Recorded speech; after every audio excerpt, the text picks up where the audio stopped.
형님, 결혼 축하드립니다. 근데 이건 결혼이 아니라 육아 아닙니까? 기저귀 값은 제가 보태드리죠. 하하! 이복 동생의 비아냥에 결혼식장은 순식간에 웃음바다가 되었습니다.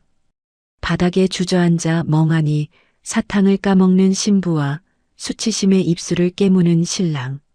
모두가 망가진 재벌 3세와 바보 며느리를 보며 태산그룹은 끝났다고 수군거렸습니다. 하지만 그들은 꿈에도 몰랐습니다. 그 해맑은 바보 미소 뒤에 제국을 집어삼킬 서늘한 칼날이 숨겨져 있다는 사실을. 오빠, 사탕 맛있어. 그 한마디 속에 감춰진 20년의 침묵이 깨지는 순간 비웃음은 곧 경악과 공포로 바뀌게 됩니다. 사연 시작 전 구독과 좋아요 부탁드려요. 이 작은 정성이 여러분께 큰 행운을 가져다 줄 겁니다. 댓글로 계신 곳을 알려주시면 건강하시라고 따뜻한 기운 팍팍 쏴드리겠습니다. 가슴 벅찬 이야기 지금 시작합니다. 태산그룹 26층 전략회의실의 공기는 얼음장처럼 차가웠습니다. 대형 스크린에 동맥이 끊어진 듯 선명하게 솟구친 붉은 적자, 곡선이 회의실을 피로 물들였습니다. 형광등 불빛이 흰색 테이블 위로 차갑게 내리쬐는 가운데 최 전무가 레이저 포인터를 든 손을 천천히 들어 올렸습니다. 이사님들, 그리고 주주 대표 여러분. 최 전무의 목소리는 나긋나긋했습니다. 마치 아이에게 자장가를 불러주는 어머니처럼 부드러웠지만 그 속에서 독이 번져나왔습니다. 보시다시피 강진혁 사장의 경영 실패로 인해 우리 회사는 매우 어려운 상황에 놓였습니다. 붉은 레이저 점이 스크린 위에서 춤을 추었습니다. 마치 진혁의 심장을 겨누듯 적자 부분을 콕콕 찍어댔습니다. 회의실 구석 자리에 앉은 진혁은 양손을 무릎 위에 올리고 꽉 쥐었습니다. 손톱이 손바닥을 파고들어 따끔거렸지만 그보다 가슴속에서 끓어오르는 억울함이 더 컸습니다. 목젖이 바싹 말라 침을 삼키려 해도 삼켜지지 않았습니다. 이것은 지난 3개월간 강 사장께서 중요한 결제를 하시던 모습들입니다. 스크린이 깜빡이며 바뀌었습니다. 진혁이 서류에 커피를 엎지르는 장면이 나타났습니다. 이어서 그가 횡설수설하며 이상한 말을 중얼거리는 모습이 슬로우 모션처럼 흘러갔습니다. 회의실 안 20명의 시선이 진혁에게 집중되었습니다. 따가운 시선들이 그의 등을 찌르고 이마에 식은 땀이 송골송골 맺혔습니다. 정장 안쪽 셔츠가 등에 달라붙어 끈적했습니다. 술 냄새 나는 것 좀 봐. 손 떠는 게 딱 알코올 중독이야. 주주들의 속삭임이 진혁의 고막을 찔렀습니다. 그 소리들이 칼날처럼 날카로워 가슴이 조여왔습니다. 김 비서가 조용히 다가와 투명한 생수병을 내밀었습니다. 라벨도 없는 깨끗한 병이었지만 묘하게 차가운 기운이 느껴졌습니다. 사장님, 물 좀 드세요. 김 비서의 목소리도 평소보다 떨리고 있었습니다. 진혁은 별 생각 없이 뚜껑을 비틀어 열고 벌컥벌컥 마셨습니다. 식도를 타고 내려가는 얼음장 같은 냉기가 느껴졌습니다. 그런데 잠깐 후 뒤이어 찾아오는 몽롱한 열기가 머릿속을 파고들었습니다. 물잔을 테이블 위에 내려놓으려던 진혁의 손끝이 갑자기 파르르 떨리기 시작했습니다. 의지와 상관없이 손가락들이 제멋대로 경련을 일으켰습니다. 달그락, 달그락. 정적을 깨고 달그락거리는 신경질적인 파열음이 회의실에 울려 퍼졌습니다. 컵이 받침대와 부딪히는 소리가 총소리만큼 크게 들렸습니다. 보십시오. 최 전무가 진혁을 가리키는 손끝에서 아기가 번뜩였습니다. 지금도 저런 상태입니다. 강 사장, 몸이 안 좋으시면 병원부터 가보시는 게 어떨까요? 최 전무의 입꼬리가 살짝 올라갔습니다. 마치 고양이가 쥐를 완전히 궁지로 몬 후 즐기는 표정이었습니다. 진혁은 일어서려 했지만 다리에 힘이 들어가지 않았습니다. 온몸이 솜덩어리처럼 흐물흐물해졌습니다. 동공이 풀리며 초점을 맞추기 어려워졌습니다. 혀가 굳어서 말이 제대로 나오지 않았습니다. 회의는 여기서 마치겠습니다. 진혁이 겨우 말을 뱉어냈습니다. 발음이 또렷하지 않아 마치 술에 취한 사람 같았습니다. 주주들이 수근수근 속삭이기 시작했습니다. 정말 술을 끊지 못하나 보네. 저런 사람이 어떻게 회사를 이끌어? 이제 끝이군. 최 전무는 고개를 설레설레 젓으며 안타까운 척했습니다. 하지만 금태 안경 너머로 보이는 그의 눈엔 승리의 빛이 번뜩이고 있었습니다. 회의가 끝나자 최 전무는 진혁을 회장실로 불러들였습니다.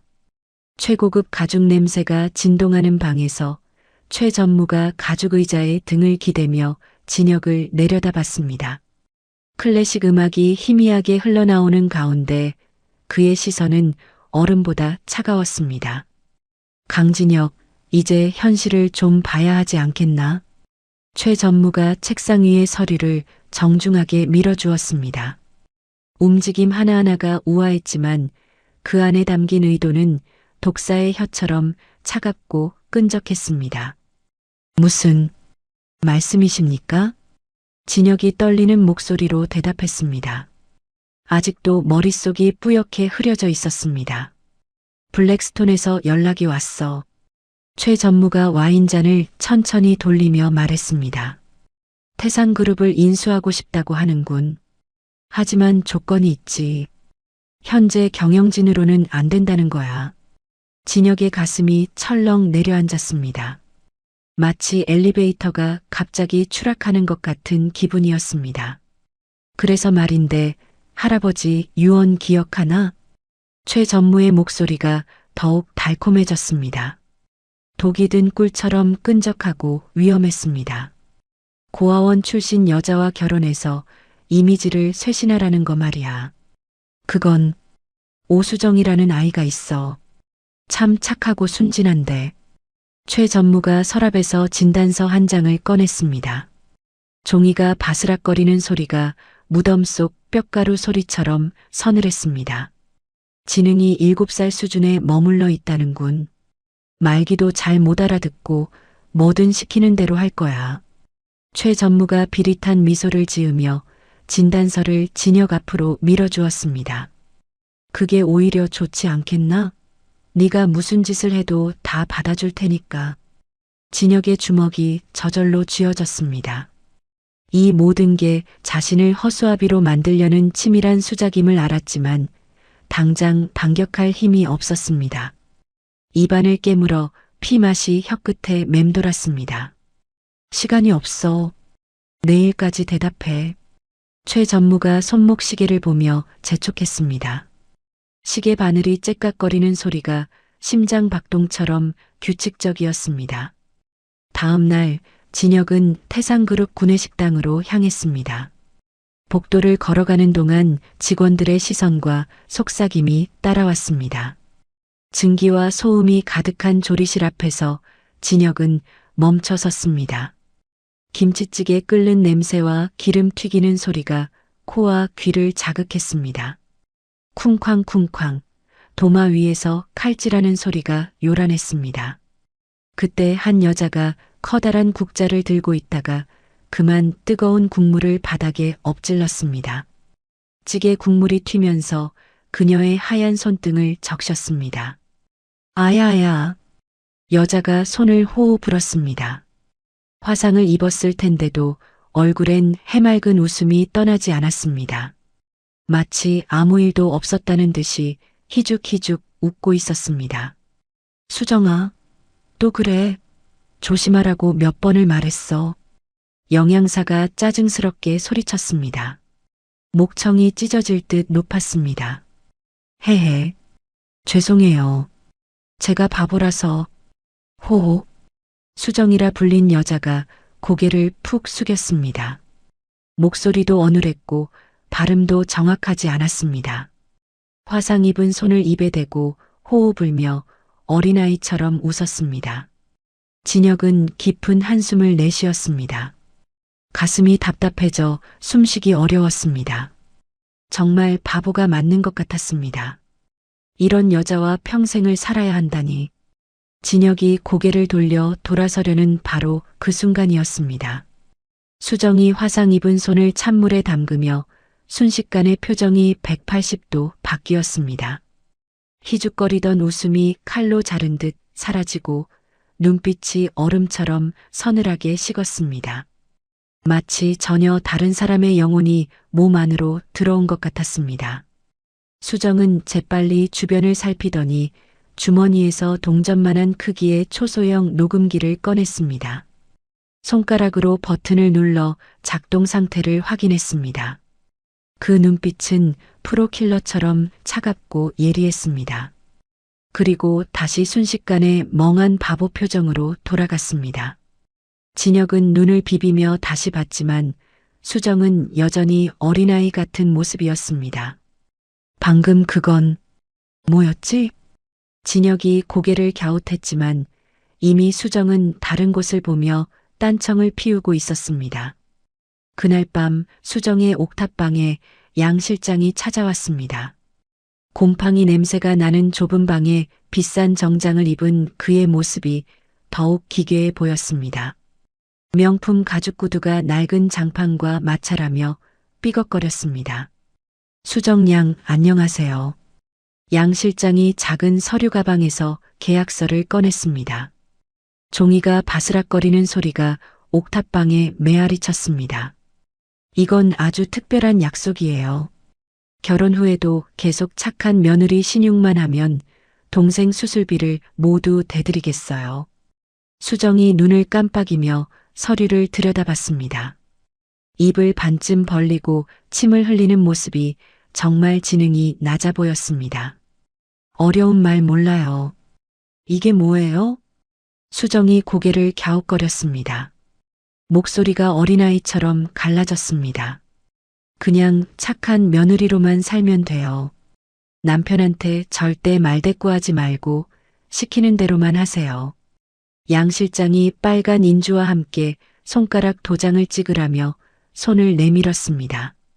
수정이 벌벌 떨며 빨간 인주를 묻혔습니다. 지장이 서류에 선명하게 찍혔습니다. 마치 피처럼 붉은 도장이었습니다. 아주 잘했어요. 그럼 내일 결혼식에서 만나요. 양 실장이 서류를 챙겨 들고 만족스럽게 웃으며 문을 나섰습니다. 계단을 내려가는 발자국 소리가 점점 멀어져 갔습니다. 수정은 문틈으로 그가 완전히 사라진 걸 확인한 후 바닥 장판을 들쳐 숨겨둔 최신형 노트북을 꺼냈습니다. 화면이 켜지며 푸른 빛이 그녀의 얼굴을 비쳤습니다. 손가락이 키보드 위에서 번개처럼 빠르게 움직였습니다. 방금 전 계약서를 스캔한 파일이 복수 폴더로 업로드됐습니다. 수정은 벽에 붙은 태산그룹 조직도를 바라봤습니다. 최 전무의 사진이 맨 위에 붙어 있었습니다. 수정이 빨간 매직을 들고 그 사진 위에 크게 X자를 그었습니다. 종이가 찢어질 듯 강하게 그었습니다. 20년을 기다렸어, 아빠. 수정의 목소리는 더 이상 어눌하지 않았습니다. 차갑고 단단한 복수심이 담겨 있었습니다. 결혼식 전날 밤 진혁은 할아버지 영정 앞에 무릎을 꿇고 앉았습니다. 촛불이 흔들리며 할아버지의 인자한 얼굴을 비쳤습니다. 할아버지, 용서해 주세요. 가문을 지키기 위해 바보를 아내로 맞습니다. 진혁의 목소리가 떨렸습니다. 뜨거운 눈물이 뚝뚝 떨어져 방바닥을 적셨습니다. 제가 무능해서 이렇게 됐어요. 진혁이 엉엉 울부짖었습니다. 목소리가 갈라져 거의 비명에 가까웠습니다. 그 모습은 집안 곳곳에 숨겨진 도청기를 통해 최 전무에게 실시간으로 전달되고 있었습니다. 최 전무는 침실에서 와인을 홀짝이며 모니터를 보고 있었습니다. 그의 입가에 만족스러운 미소가 떠올랐습니다. 동시에 수정은 자신의 옥탑방에서 낡은 트렁크를 열었습니다. 먼지와 곰팡이 냄새가 올라왔습니다. 그 안에서 아버지의 피 묻은 작업복과 사원증을 꺼내 가슴에 꽉 안았습니다. 내일이면 진짜 시작이야. 수정이 작은 목소리로 움츠렸습니다. 결혼식 당일 아침, 수정은 촌스러운 웨딩드레스를 입고 거울 앞에 섰습니다. 화장도 일부러 어설프게 했습니다. 하지만 거울 속 자신의 눈빛만큼은 날카롭게 빛났습니다. 마치 칼날 같았습니다. 기다려요, 아버지. 이제 쇼타임이야. 수정의 입꼬리가 서늘하게 올라갔습니다. 태상그룹 본사 대강당의 천장이 유독 높게 느껴졌습니다. 샹들리에에서 쏟아지는 황금빛 조명이 하얀 대리석 바닥을 따스하게 비췄지만 하객들의 시선만큼은 칼날처럼 차가웠습니다. 최 전무가 직접 선별해서 초대한 기자들과 가십 유튜버들이 최전방 좌석에 진을 치고 있었습니다. 검은 카메라 렌즈들이 총구처럼 재단을 겨누고 있었고 녹색 녹화 버튼이 불길하게 깜빡거리고 있었습니다. 하객석 곳곳에서 수군거리는 소리가 파도처럼 일어났습니다. 어머, 신부가 정말 그 유명한 바보래요? 지능이 7살이라던데 정말일까요? 태상그룹도 이제 끝물이네요. 저런 며느리를 들이다니. 제 침 흘리는 거 봤어요? 더러워라. 강 회장이 완전 노망났지. 핏줄이 중요하지, 저런 걸. 이 결혼식 완전 코미디 쇼네요. 유튜브 켜길 잘했어. 재단에 서 있던 진혁의 등줄기로 차가운 식은땀이 줄줄 흘러내렸습니다. 흰 셔츠가 등에 달라붙어 끈적했습니다. 넥타이가 목을 조르는 듯 숨이 막혔고 귓가에서 윙윙거리는 이명소리가 계속 울렸습니다. 마치 모기가 귓구멍 속에서 맴도는 것 같았습니다.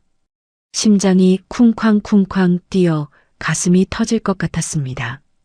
파이프 오르간이 바흐의 결혼행진곡을 연주하기 시작했습니다. 웅장한 선율이 높은 천장에 부딪혀 울려 퍼졌습니다. 장엄한 음악이 대강당 전체를 감쌌지만 하객들의 아기에 찬 속삭임이 그 아래로 스며들었습니다. 뒤쪽의 양쪽 문이 천천히 열렸습니다. 순백의 레이스 드레스를 입은 수정이 모습을 드러냈습니다. 길게 끌리는 베일이 바닥에 우아하게 펼쳐져 있었습니다. 하지만 첫 발을 내딛자마자 그녀의 발목이 휘청거렸습니다. 하이힐이 어색한 듯 좌우로 비틀거렸습니다. 두 번째 발을 조심스럽게 내디디려 하는 순간 길게 끌리는 드레스 자락이 발목에 감겼습니다. 중심을 잃은 수정이 천천히 앞으로 고꾸라지기 시작했습니다. 시간이 슬로우 모션으로 흐르는 것 같았습니다. 수정의 몸이 중력에 이끌려 바닥으로 떨어지는 동안 베일이 공중에서 하얗게 펼쳐졌습니다. 쿵! 그 소리가 대강당 전체에 크게 울렸습니다. 마치 거대한 북을 세게 내리친 것 같았습니다. 웅장하던 파이프 오르간 소리까지 갑자기 멈췄습니다. 순간 대강당 안이 죽음같이 조용해졌습니다. 300명이 넘는 하객들이 모두 숨을 죽이고 바라봤습니다. 침 삼키는 소리조차 들릴 듯한 정적이 흘렀습니다. 그 침묵이 3초인지 30초인지 알 수 없을 정도로 길고 무겁게 느껴졌습니다. 바닥에 쓰러진 수정이 천천히 몸을 일으켜 세우며 주변을 둘러봤습니다. 그때 바닥에 굴러다니는 투명한 플라스틱 포장지에 쌓인 분홍색 웰컴 사탕 하나가 눈에 들어왔습니다. 수정이 그것을 두 손으로 조심스럽게 집어들었습니다. 투명한 셀로판지를 한 겹씩 벗기기 시작했습니다. 바스락, 바스락. 사탕 포장지가 벗겨지는 소리가 조용한 대강당에 크게 울렸습니다. 마치 마른 낙엽을 밟는 것처럼 선명하고 거슬리는 소리였습니다. 모든 하객들의 시선이 그 소리에 집중됐습니다. 정적 속에서 그 소리만큼은 천둥처럼 크게 들렸습니다. 수정이 포장지를 완전히 벗기고 분홍색 사탕을 입에 넣었습니다. 볼이 동그랗게 볼록 나오며 침이 입결 위로 흘러내렸습니다. 오빠, 이거 너무 달아. 맛있어. 헤헤. 수정이 해맑게 소리쳤습니다. 7살 아이가 처음 사탕을 먹은 것처럼 기뻐했습니다. 사탕을 빨며 볼을 호박처럼 부풀리고 침까지 질질 흘렸습니다. 그 순간 대강당이 폭발했습니다. 어머나, 저게 뭐야? 카메라 돌려, 빨리. 하객들이 일제히 탄성을 질렀습니다. 카메라 플래시가 번개처럼 연신 터져 나왔습니다. 수정의 얼굴이 하얗게 번뜩였다, 사라졌다 반복했습니다. 진혁의 얼굴이 화끈거리며 새빨갛게 달아올랐습니다. 온몸에서 열기가 치솟아 어지러웠습니다. 손끝이 얼음처럼 차갑게 식어갔습니다. 모간이 바싹 말라 침을 삼키려 해도 삼켜지지 않았습니다. 어머, 드레스 밟는 거 봐. 수준 떨어져서 정말. 저게 정말 신부예요? 완전 정신 나갔네요. 태상그룹도 이제 끝이구나. 저런 며느리를 들이다니. 망신도 이런 망신이 없어요. 속삭임들이 파도처럼 밀려와 진혁의 고막을 찔렀습니다. 각각의 단어가 날카로운 침처럼 그의 가슴을 파고들었습니다. 이복 동생 강민재 상무가 단상으로 성큼성큼 걸어 나왔습니다. 그의 입가에 비릿한 미소가 번져 있었습니다. 마치 상처 입은 동물의 피냄새를 맡은 하이에나의 표정이었습니다. 형님, 진심으로 축하드립니다. 민재가 마이크를 잡고 또렷하게 말했습니다. 목소리는 부드러웠지만 그 안에 독이 스며 있었습니다. 하지만 이건 결혼이 아니라 육아를 시작하시는 거네요. 하객석에서 킥킥거리는 웃음소리가 들렸습니다. 분유값이랑 기저귀 값은 제가 보태드리겠습니다. 폭소가 터져 나왔습니다. 하하, 분유가, 기저귀도 특대 사이즈로. 진혁의 두 손이 저절로 주먹이 쥐어졌습니다. 손톱이 손바닥을 파고들어 따끔했지만 그것조차 느껴지지 않았습니다. 수정은 여전히 바닥에 앉아 사탕을 빨고 있었습니다. 그런데 갑자기 민재를 올려다보더니 그의 화려한 넥타이를 낚아챘습니다. 어라. 민재가 균형을 잃고 단상에서 대굴대굴 굴러떨어졌습니다. 값비싼 이탈리아산 정장이 구겨지고 젤로 반듯하게 넘긴 머리가 산발이 됐습니다. 벌레 있어서 잡았어요. 나쁜 벌레. 수정이 해맑게 웃으며 손뼉을 쳤습니다. 민재는 얼굴이 시뻘겋게 달아오르며 체면을 구겼습니다. 진혁이 더 이상 견딜 수 없어 수정의 손을 잡고 식장을 빠져나가려 했습니다. 하지만 수정이 바닥에 주저앉으며 바짓가랑이를 붙잡고 늘어졌습니다. 기자들이 몰려들어 플래시를 터뜨렸습니다. 펜트하우스 현관문이 묵직한 쾅 소리와 함께 닫혔습니다. 자동 잠금 장치가 딸깍, 딸깍, 딸깍 3번의 잠금음을 내며 작동했습니다. 그 순간 이들은 바깥 세상과 완전히 차단됐습니다. 거실로 들어서자 숨이 막힐 듯한 침묵이 찾아왔습니다.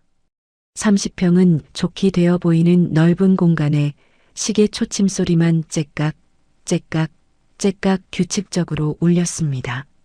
에어컨에서 나오는 미세한 위잉 소리마저 귀에 거슬릴 정도로 크게 들렸습니다. 진혁의 거친 숨소리가 그 위에 겹쳐져 공기를 무겁게 만들었습니다. 흰색 가죽 소파와 검은 대리석 테이블이 놓인 거실이 진혁에게는 탈출구 없는 감옥처럼 느껴졌습니다. 사방의 벽이 점점 좁혀오는 것 같았습니다. 진혁이 넥타이에 손을 올렸습니다. 손가락이 매듭 부분을 꽉 잡았습니다. 그리고 분노에 찬 힘으로 거칠게 잡아당겨 풀어 헤쳤습니다. 목 주변 셔츠 칼라가 찢 소리를 내며 늘어났습니다. 실크 소재의 넥타이를 확 잡아당겨 바닥에 집어 던졌습니다. 넥타이가 공중에서 한 바퀴 돌더니 대리석 바닥에 떨어졌습니다. 마치 검은 뱀이 바닥에서 꿈틀거리는 것 같았습니다. 이어서 구두를 벗기 시작했습니다. 오른쪽 구두를 거칠게 벗어 거실 모서리로 던져버렸습니다. 구두가 벽에 쾅 하고 부딪히며 바닥으로 굴러떨어졌습니다. 왼쪽 구두도 같은 방향으로 날아가 또 쾅 소리를 냈습니다. 내 눈에 띄지 마. 진혁의 목소리가 얼음장보다 차가웠습니다. 얼굴에는 분노와 절망과 치욕감이 뒤섞여 있었습니다. 넌 이제부터 그냥 숨쉬는 가구야. 쥐 죽은 듯이 살아. 진혁이 셔츠 단추를 하나씩 거칠게 뜯으며 안방으로 향했습니다. 첫 번째 단추가 톡 바닥에 떨어졌습니다. 두 번째 단추가 톡 굴러갔습니다. 세 번째 단추가 소파 아래로 사라졌습니다. 안방 문이 쾅 닫히는 소리가 펜트하우스 전체에 울렸습니다. 그 소리가 벽에 부딪혀 메아리 치다가 점차 사라졌습니다. 그러자 죽음 같은 침묵이 거실을 완전히 덮었습니다. 수정은 거실 한가운데 바닥에 주저앉았습니다. 하얀 웨딩드레스가 바닥에 활짝 펼쳐지며 크게 부풀어 올랐습니다. 마치 거대한 흰 장미꽃이 바닥에 핀 것 같았습니다. 흐엉. 수정이 작은 신음소리를 내며 울기 시작했습니다. 어깨가 들썩거리며 눈물이 뚝뚝 마룻바닥에 떨어졌습니다. 눈물 자국이 드레스 위로 번져갔습니다. 하지만 안방 문이 완전히 닫힌 지 정확히 15초가 지나자 마법이 풀리듯 수정의 울음소리가 뚝 끊어졌습니다. 마치 텔레비전 전원을 끈 것처럼 순식간에 멈췄습니다. 수정이 드레스로 얼굴의 눈물을 깨끗하게 닦아냈습니다.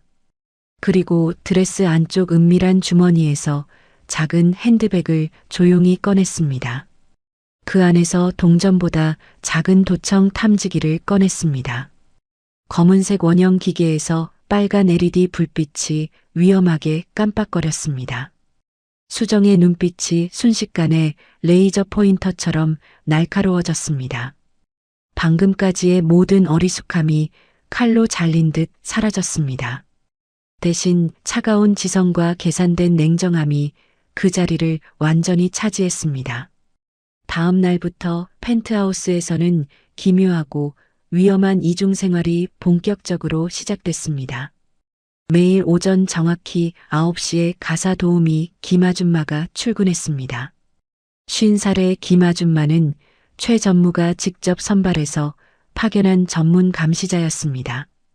수정은 매일 오전 11시마다 작은 온실에서 꽃에 물을 주었습니다.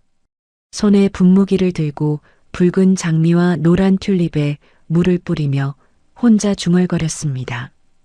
김아줌마는 거실에서 청소를 하는 척하면서 끈적한 눈빛으로 수정을 몰래 관찰했습니다. 귀를 쫑긋 세우고 수정의 말을 들으려 했습니다. 저 바보가 또 꽃과 대화하네라며 혀를 찼습니다. 하지만 김아줌마는 몰랐습니다. 수정의 입에서 흘러나오는 것이 바보의 헛소리가 아니라는 사실을. 붉은 장미가 시들어가고 있어요. 수정이 분무기를 우아하게 들고 장미꽃에 물을 뿌리며 속삭였습니다. 그것은 파리 소르본 대학 언어학과 교수나 프랑스 외교관만이 구사할 수 있는 완벽하고 우아한 프랑스어였습니다. 스위스 은행으로의 자금 세탁 루트를 확인해 주세요. 코드네임 레드로즈. 오버. 김아줌마의 발소리가 점점 가까워졌습니다. 수정은 등 뒤로 느껴지는 시선을 눈치챘지만 전혀 놀라지 않았습니다. 대신 즉시 완벽한 바보 모드로 전환했습니다. 더 과장되게 침을 흘리고 더 어눌하게 말했습니다. 예쁘지요, 꽃들이. 히히. 빨간 거, 노란 거. 수정이 갑자기 꽃잎을 손으로 만지작거렸습니다. 말투도 어눌해지고 발음도 부정확해졌습니다. 김아줌마는 고개를 절레절레 저으며 거실로 돌아갔습니다. 오후 3시경에는 진혁이 서재에서 최 전무와 격렬한 전화 통화를 벌였습니다. 비자금 계좌는 절대로 건드리지 마. 진혁이 흥분해서 고함을 질렀습니다. 화가 난 그가 책상 위의 서류 뭉치를 바닥에 와락 쓸어버렸습니다. 하얀 종이들이 공중에서 펄럭이며 사방으로 흩어졌습니다. 수정이 때맞춰 걸레와 플라스틱 양동이를 들고 서재 문을 똑똑 두드렸습니다. 청소할게요. 수정이 깜짝 놀라는 척하며 바닥에 납작 엎드렸습니다. 진혁이 나간 후 수정은 엎드린 채로 곁눈질로 서류를 스캔했습니다. 그녀의 두 눈동자가 고성능 스캐너처럼 서류 내용을 훑어갔습니다. 국민은행 계좌번호 445-67-89만 2103. 우리은행 비밀계좌 998-12-77만 6451. 비자금 계좌 번호들이 수정의 뇌리에 사진을 찍듯 정확하게 저장되었습니다. 금요일 저녁 협력업체와의 중요한 만찬 후 돌아오는 차 안의 공기가 질식할 듯 무거웠습니다. 에어컨 소리만 윙윙 들렸고 스쳐 지나가는 가로등 불빛이 진혁의 일그러진 얼굴을 번갈아 비췄습니다. 진혁이 가죽 핸들을 꽉 움켜잡았습니다. 너무 세게 잡아서 가죽이 끼익 우는 소리를 냈습니다. 아까 거기서 도대체 왜? 진혁이 폭발했습니다. 왜 음식을 손으로 집어먹어? 내 얼굴에 먹칠하니까 그렇게 좋냐? 핸들을 주먹으로 내리쳤습니다. 수정은 창밖을 멍하게 바라봤습니다. 별이 반짝반짝 예뻐요. 진혁이 급브레이크를 밟고 한강 둔치에 차를 세웠습니다. 담배를 꺼내 밖으로 나갔습니다. 차 안에 홀로 남은 수정.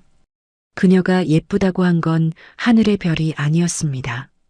한강 건너편 YJ 그룹 빌딩 최상층에서 새어나오는 사무실 불빛이었습니다. 수정이 스마트폰을 조용히 꺼냈습니다. 국제전화 번호를 천천히 눌렀습니다. 신호음이 몇 차례 울린 후 상대방이 받았습니다. 그 순간이었습니다. 수정의 목소리에서 모든 어눌함과 멍청함이 깨끗하게 사라졌습니다. 성대의 떨림부터 혀의 위치까지 모든 것이 완전히 달라졌습니다. 입꼬리가 서늘하게 올라가고 눈빛이 다이아몬드처럼 차갑게 변했습니다.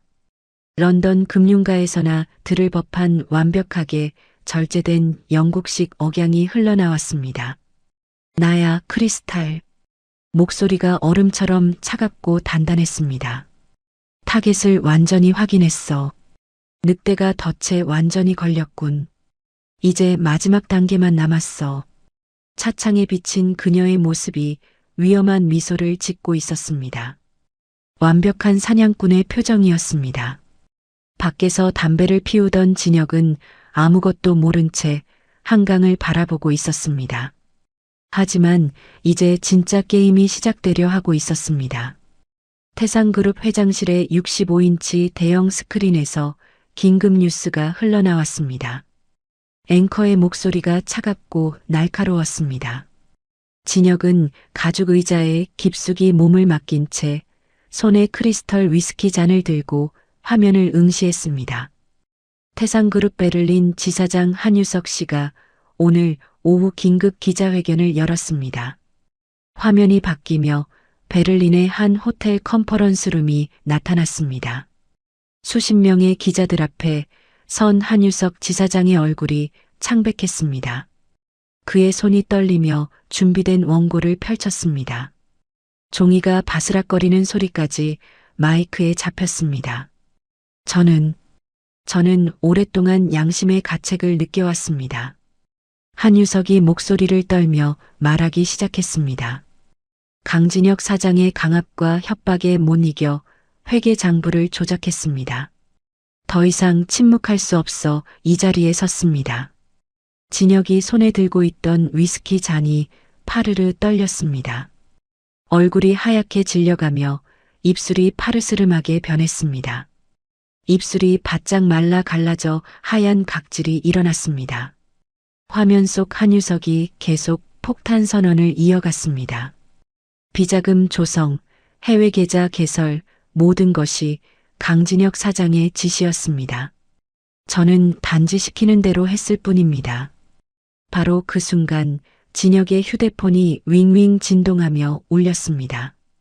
화면에 김상무라는 이름이 떠올랐습니다. 10년 전 진혁이 직접 발탁해서 상무로 승진시켜준 사람이었습니다. 그때 김상무가 감격의 눈물을 흘리며 회장님, 평생 충성하겠습니다라고 했던 기억이 번개처럼 스쳐갔습니다. 진혁은 전화를 받지 않았습니다. 곧바로 박 이사가 전화를 걸어왔습니다. 15년 전 신입사원 시절부터 진혁과 함께해온 사람이었습니다. 진혁의 결혼식에서 주례까지 섰던 사람이었습니다. 이어서 이 전무 최 부장이 연달아 전화를 걸어왔습니다. 모두 진혁이 믿고 의지했던 측근들이었습니다. 휴대폰 화면이 연속으로 깜빡였습니다. 와장창 진혁이 위스키 잔을 벽을 향해 있는 힘껏 던졌습니다. 크리스털 잔이 벽에 부딪혀 산산조각 났습니다. 유리 파편들이 반짝이며 사방으로 튀어 카펫 위에 떨어졌습니다. 갈색 위스키가 흰 벽을 타고 피처럼 천천히 흘러내렸습니다. 벽지에 스며든 술이 얼룩을 만들었습니다.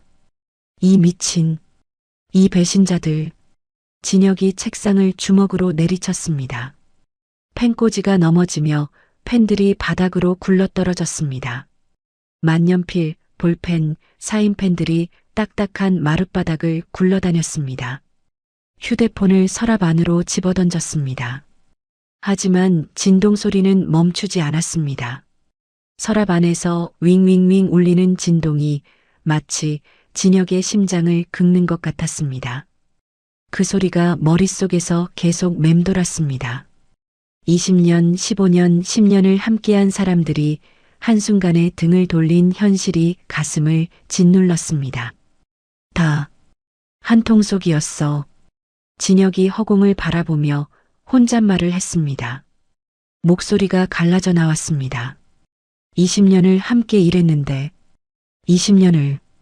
진혁의 어깨가 들썩거리며 고개가 푹 떨어졌습니다. 손으로 얼굴을 가리고 신음소리를 냈습니다. TV 화면에서는 한유석의 기자회견이 계속되고 있었습니다. 기자들의 질문이 빗발쳤습니다. 구체적인 비자금 규모는 얼마입니까? 강진혁 사장이 직접 지시했다는 증거가 있습니까? 한유석이 서류 봉투를 들어 올렸습니다. 그 봉투가 진혁에게는 사형 선고서처럼 보였습니다. 여기 모든 증거가 있습니다. 은행 거래 내역, 통화 녹음 파일, 이메일 사본까지. 진혁이 리모컨을 집어 TV를 껐습니다. 화면이 깜깜해지자 회장실이 묘한 정적에 휩싸였습니다.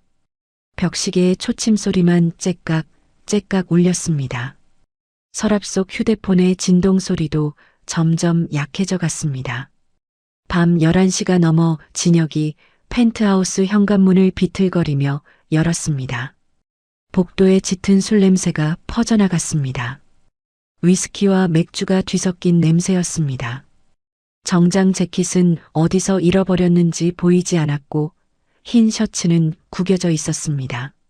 셔츠에는 술 얼룩과 음식 얼룩이 여기저기 묻어 있었습니다. 넥타이는 목에 걸쳐만 있을 뿐 매듭은 완전히 풀어져 있었습니다. 거실에는 은은한 간접 조명만 켜져 있었습니다. 수정이 거실 한쪽 구석 카펫 위에서 평온하게 꽃꽂이를 하고 있었습니다. 하얀 원피스를 입은 그녀 주변으로 은은한 꽃향기가 감돌았습니다. 백합의 달콤한 향과 장미의 진한 향이 공기 중에 퍼져 있었습니다. 청자 화병에 하얀 백합과 붉은 장미를 하나씩 정성스럽게 꽂아 넣고 있었습니다. 마치 세상의 모든 근심이 사라진 것처럼 차분하고 조용했습니다. 진혁이 문지방에서 그 모습을 보자 이성의 끈이 순식간에 끊어졌습니다. 술 냄새와 꽃향기가 코끝에서 격렬하게 충돌했습니다.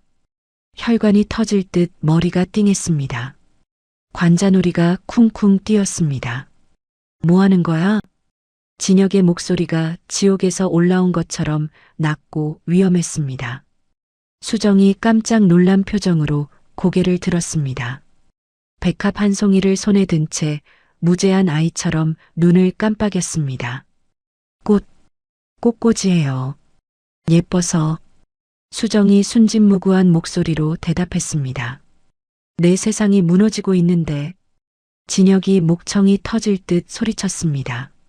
넌 거기서 꽃놀이나 하고 있어? 진혁이 휘청거리며 수정에게 다가갔습니다. 술 냄새와 분노가 뒤섞인 기운이 파도처럼 몰려왔습니다. 수정 주변의 꽃향기를 압도했습니다.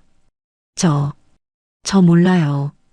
수정이 겁먹은 표정으로 뒤로 물러섰습니다. 손에 들고 있던 백합이 떨렸습니다. 몰라. 진혁이 수정의 손에서 청자화병을 거칠게 빼앗았습니다. 고려시대부터 내려온 귀한 화병이었습니다. 아름다운 청록색 빛깔이 조명을 받아 신비롭게 빛나고 있었습니다. 화병 속 물이 출렁였습니다. 너도 저것들처럼 쓸모없어. 진혁이 화병을 바닥을 향해 내동댕이 쳤습니다. 시간이 슬로우 모션처럼 흘렀습니다. 청자 화병이 진혁의 손을 떠나 공중으로 날아갔습니다. 화병이 공중에서 한 바퀴 회전했습니다. 그 안의 물과 꽃들이 중력을 거스르며 공중에 떠올랐습니다. 백합 꽃잎이 하나씩 떨어져 나갔습니다. 와장창. 청자 화병이 대리석 바닥에 떨어지며 산산조각 났습니다. 도자기 파편들이 별처럼 사방으로 튀었습니다. 큰 조각, 작은 조각들이 각기 다른 궤적을 그리며 날아갔습니다. 물이 바닥에 콸콸 쏟아지며 사방으로 퍼져나갔습니다. 철벅 소리와 함께 물이 카펫을 적셨습니다. 하얀 백합과 붉은 장미가 물과 함께 바닥에 흩어졌습니다. 꽃잎들이 물에 젖어 바닥에 달라붙었습니다. 아! 수정이 비명을 지르며 바닥에 쭈그려 앉았습니다. 양손으로 머리를 감싸고 몸을 웅크렸습니다. 마치 폭탄이 터진 것처럼 놀란 모습이었습니다. 꺼져. 내 눈에서 사라져. 진혁이 더 큰 소리로 폭언을 퍼부었습니다. 침이 튀어나갔습니다. 존재 자체가 짜증나. 진혁이 비틀거리며 서재로 향했습니다. 발걸음이 갈팡질팡했습니다. 서재 문을 쾅 하고 닫는 소리가 펜트하우스 전체에 울렸습니다.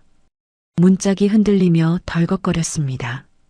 거실에는 깨진 화병 조각과 흩어진 꽃들, 그리고 웅크린 수정만 남았습니다. 천천히 흐르는 정적이 공간을 지배했습니다. 에어컨 바람 소리만 희미하게 들렸습니다. 수정이 고개를 천천히 들었습니다. 방금까지의 겁먹은 표정이 물 빠지듯 사라졌습니다. 대신 차갑고 냉정한 눈빛이 그 자리를 차지했습니다. 눈동자가 얼음처럼 굳어 있었습니다. 수정이 무릎을 꿇고 바닥에 흩어진 도자기 파편들을 하나씩 줍기 시작했습니다. 날카로운 조각들이 손가락을 베었습니다. 따끔한 아픔이 느껴졌지만 표정은 변하지 않았습니다. 붉은 피가 방울져 떨어져 하얀 꽃잎 위에 떨어졌습니다. 꽃잎 위의 피가 마치 장미 무늬처럼 번져갔습니다. 하지만 수정의 표정은 전혀 바뀌지 않았습니다. 아픔을 느끼지 못하는 것처럼 기계적으로 바닥을 치웠습니다. 깨진 건 화병이 아니야. 수정이 속으로 생각했습니다. 최전무, 당신의 미래지. 피가 흐르는 손가락으로 마지막 파편까지 주워 담았습니다. 그리고 젖은 걸레로 바닥의 물기를 깨끗이 닦았습니다. 마치 아무 일도 없었던 것처럼 말끔하게 정리했습니다. 30분이 지나자 서재에서 진혁의 코 고는 소리가 들려왔습니다. 드르렁, 드르렁. 술에 취해 소파에 쓰러져 깊이 잠든 것 같았습니다. 코 고는 소리가 일정한 리듬을 타고 있었습니다. 수정이 거실을 둘러보며 CCTV 위치를 확인했습니다. 그리고 사각지대로 몸을 이동시킨 후 서재문으로 조심스럽게 다가갔습니다. 문고리를 아주 천천히 돌렸습니다. 진혁의 코 고는 소리 리듬에 맞춰서 조심스럽게 움직였습니다. 드르렁 소리가 날 때마다 1mm씩 돌렸습니다. 딸깍 소리가 날까봐 숨을 죽이며 30초에 걸쳐 문을 반만 열었습니다. 서재 안으로 몸을 밀어 넣었습니다. 발소리가 나지 않도록 발가락 끝으로만 걸었습니다. 호흡까지 최대한 죽였습니다. 공기가 움직이는 소리조차 조심했습니다. 진혁이 가죽 소파에 널브러져 자고 있었습니다. 입을 벌리고 코를 골며 깊이 잠들어 있었습니다. 술 냄새가 서재 안에 진동했습니다. 책상 위에는 기밀 서류들이 어지럽게 흩어져 있었습니다. 수정이 진혁의 개인 컴퓨터 앞에 조용히 앉았습니다. 진혁은 자신의 보안 시스템이 완벽하다고 믿고 있었습니다. 하지만 수정에게는 어린이 놀이터나 다름없었습니다. 키보드에 손가락을 올렸습니다. 진혁의 코 고는 소리 리듬을 듣고 있었습니다. 드르렁 소리가 날 때마다 키를 눌렀습니다. 탁건 소리가 코 고는 소리에 묻히도록 계산했습니다. 톡, 톡, 톡 미세한 소리만 날 뿐이었습니다. 컴퓨터 화면에 로그인 창이 떴습니다. 수정이 진혁의 생년월일과 할아버지 이름을 조합해서 입력했습니다. 한 번에 통과됐습니다. 바탕화면이 나타나자 수정의 눈빛이 더욱 날카로워졌습니다. 마우스를 움직여 폴더를 하나씩 열어봤습니다. 클릭 소리가 나지 않도록 아주 부드럽게 눌렀습니다. 첫 번째 폴더에서 최전무와 베를린 지사장의 뒷거래 내역이 나왔습니다.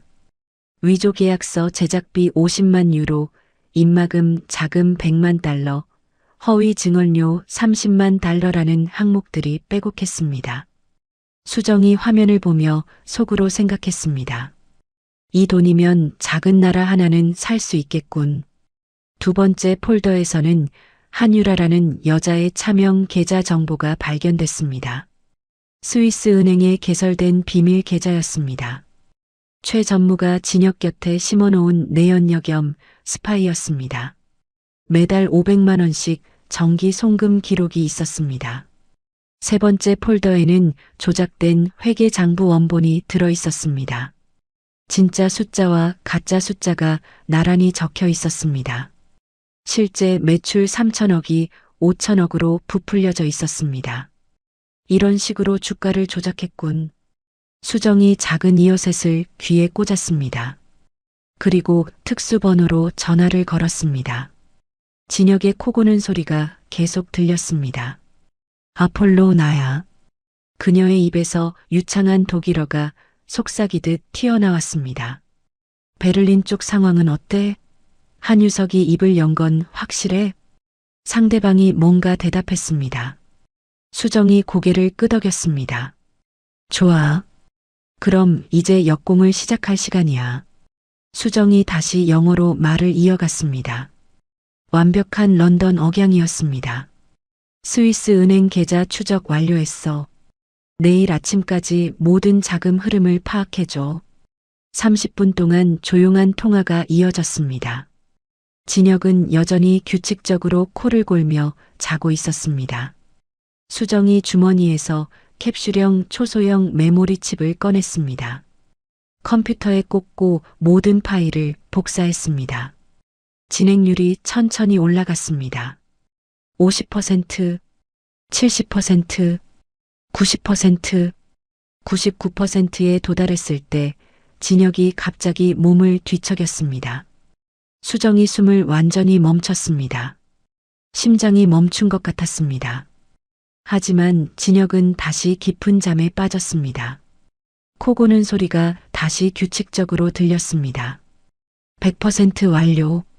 수정은 메모리 칩을 빼내 투명한 캡슐에 넣어 입안으로 삼켰습니다. 그건 어디까지나 백업용이었습니다. 목구멍을 통해 위장으로 넘어가는 느낌이 났습니다. 그리고 컴퓨터 사용 기록을 모두 지웠습니다. 임시 파일, 접속 기록, 키보드 입력 기록까지 완벽하게 삭제했습니다. 흔적을 남기지 않았습니다. 마지막으로 자고 있는 진혁을 잠시 내려다봤습니다. 그 눈빛은 복잡했습니다. 경멸과 연민이 동시에 섞여 있었습니다. 한때는 사랑했을지도 모르는 남자였습니다. 수정이 소리 없이 서재에서 나와 문을 조심스럽게 닫았습니다. 거실로 돌아가 아무 일 없었다는 듯 소파에 앉았습니다. 벽시계가 자정을 가리키고 있었습니다. 진짜 전쟁이 시작되는 시간이었습니다. 수정의 입꼬리가 살짝 올라갔습니다. 오전 8시 커튼 틈으로 비집고 들어오는 날카로운 아침 햇살이 진혁의 눈꺼풀을 무자비하게 찔렀습니다. 마치 수술용 레이저가 안구를 직접 태우는 것 같은 끔찍한 고통이었습니다. 진혁이 앓는 소리를 내며 간신히 눈을 뜨려 했지만 속눈썹이 납덩어리처럼 무거워 좀처럼 떨어지지 않았습니다. 머리는 거대한 망치로 얻어맞은 듯 깨질 듯이 아파왔습니다. 관자놀이에서는 맥박이 불규칙하게 쿵쾅거리며 뛰었고 뒤통수는 바이스로 조이는 것처럼 옥죄어 왔습니다.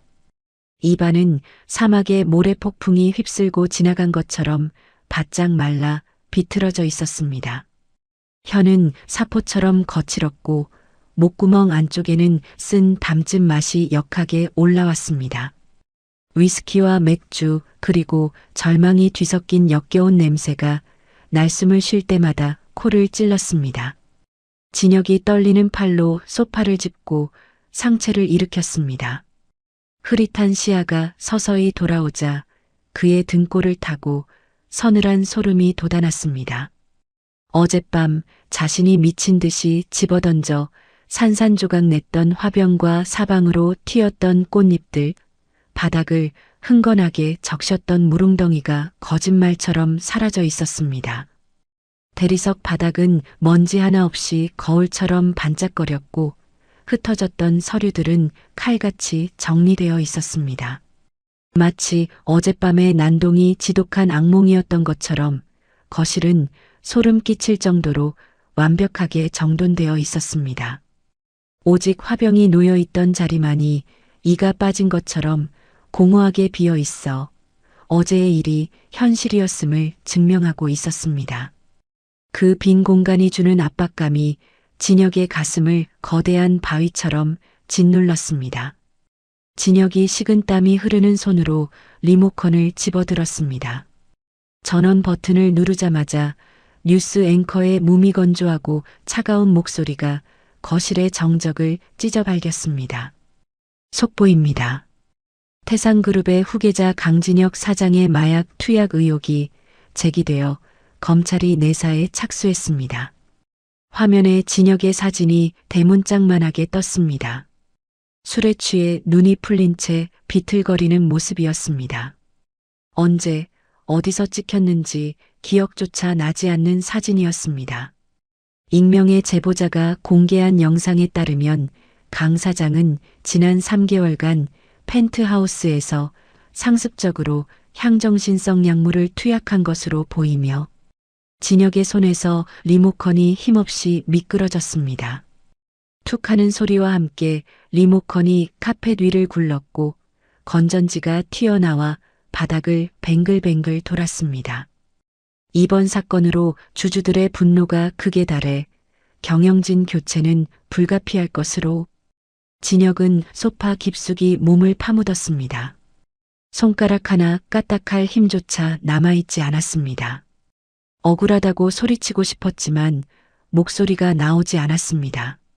가슴 깊숙한 곳에서 뜨겁고 묵직한 것이 울컥 치밀어 올랐습니다. 눈물이었습니다. 왼쪽 눈꼬리에서 시작된 작은 물방울이 뺨을 타고 흘러내리자 참았던 댐이 무너지듯 오열이 터져 나왔습니다. 텅 빈 거실에는 패배자의 처절한 울음소리만이 공허하게 메아리쳤습니다. 진혁의 흐느낌이 펜트하우스의 차가운 벽에 부딪혀 잦아들 무렵 드레스룸 안쪽 깊은 곳에서는 전혀 다른 움직임이 일어나고 있었습니다. 수정은 화려한 명품 원피스를 벗어던지고 시장에서나 볼 법한 헐렁한 몸빼 바지와 늘어난 티셔츠로 갈아입었습니다. 헝클어진 머리를 대충 고무줄로 묶은 그녀는 거울 속의 자신을 보며 눈동자에 초점을 흐렸습니다. 날카롭던 지성은 순식간에 사라지고 멍하고 어수룩한 바보의 얼굴만이 남았습니다. 그녀는 펜트하우스의 전용 엘리베이터 대신 비상용 화물 승강기를 타고 지하 주차장으로 내려갔습니다. 최고급 세단들이 즐비한 주차장을 가로질러 그녀는 뒷문으로 빠져나와 낡은 마을버스에 몸을 실었습니다. 에어컨도 제대로 나오지 않는 버스 안은 땀 냄새와 먼지 냄새로 가득했습니다. 덜컹거리는 버스의 진동이 수정의 몸을 흔들었습니다. 창밖의 풍경은 강남의 화려한 마천루에서 점차 낡고 낮은 건물들이 다닥다닥 붙어있는 구도심으로 바뀌어 갔습니다. 1시간 뒤 버스가 멈춰선 곳은 펜트하우스와는 전혀 다른 세상이었습니다.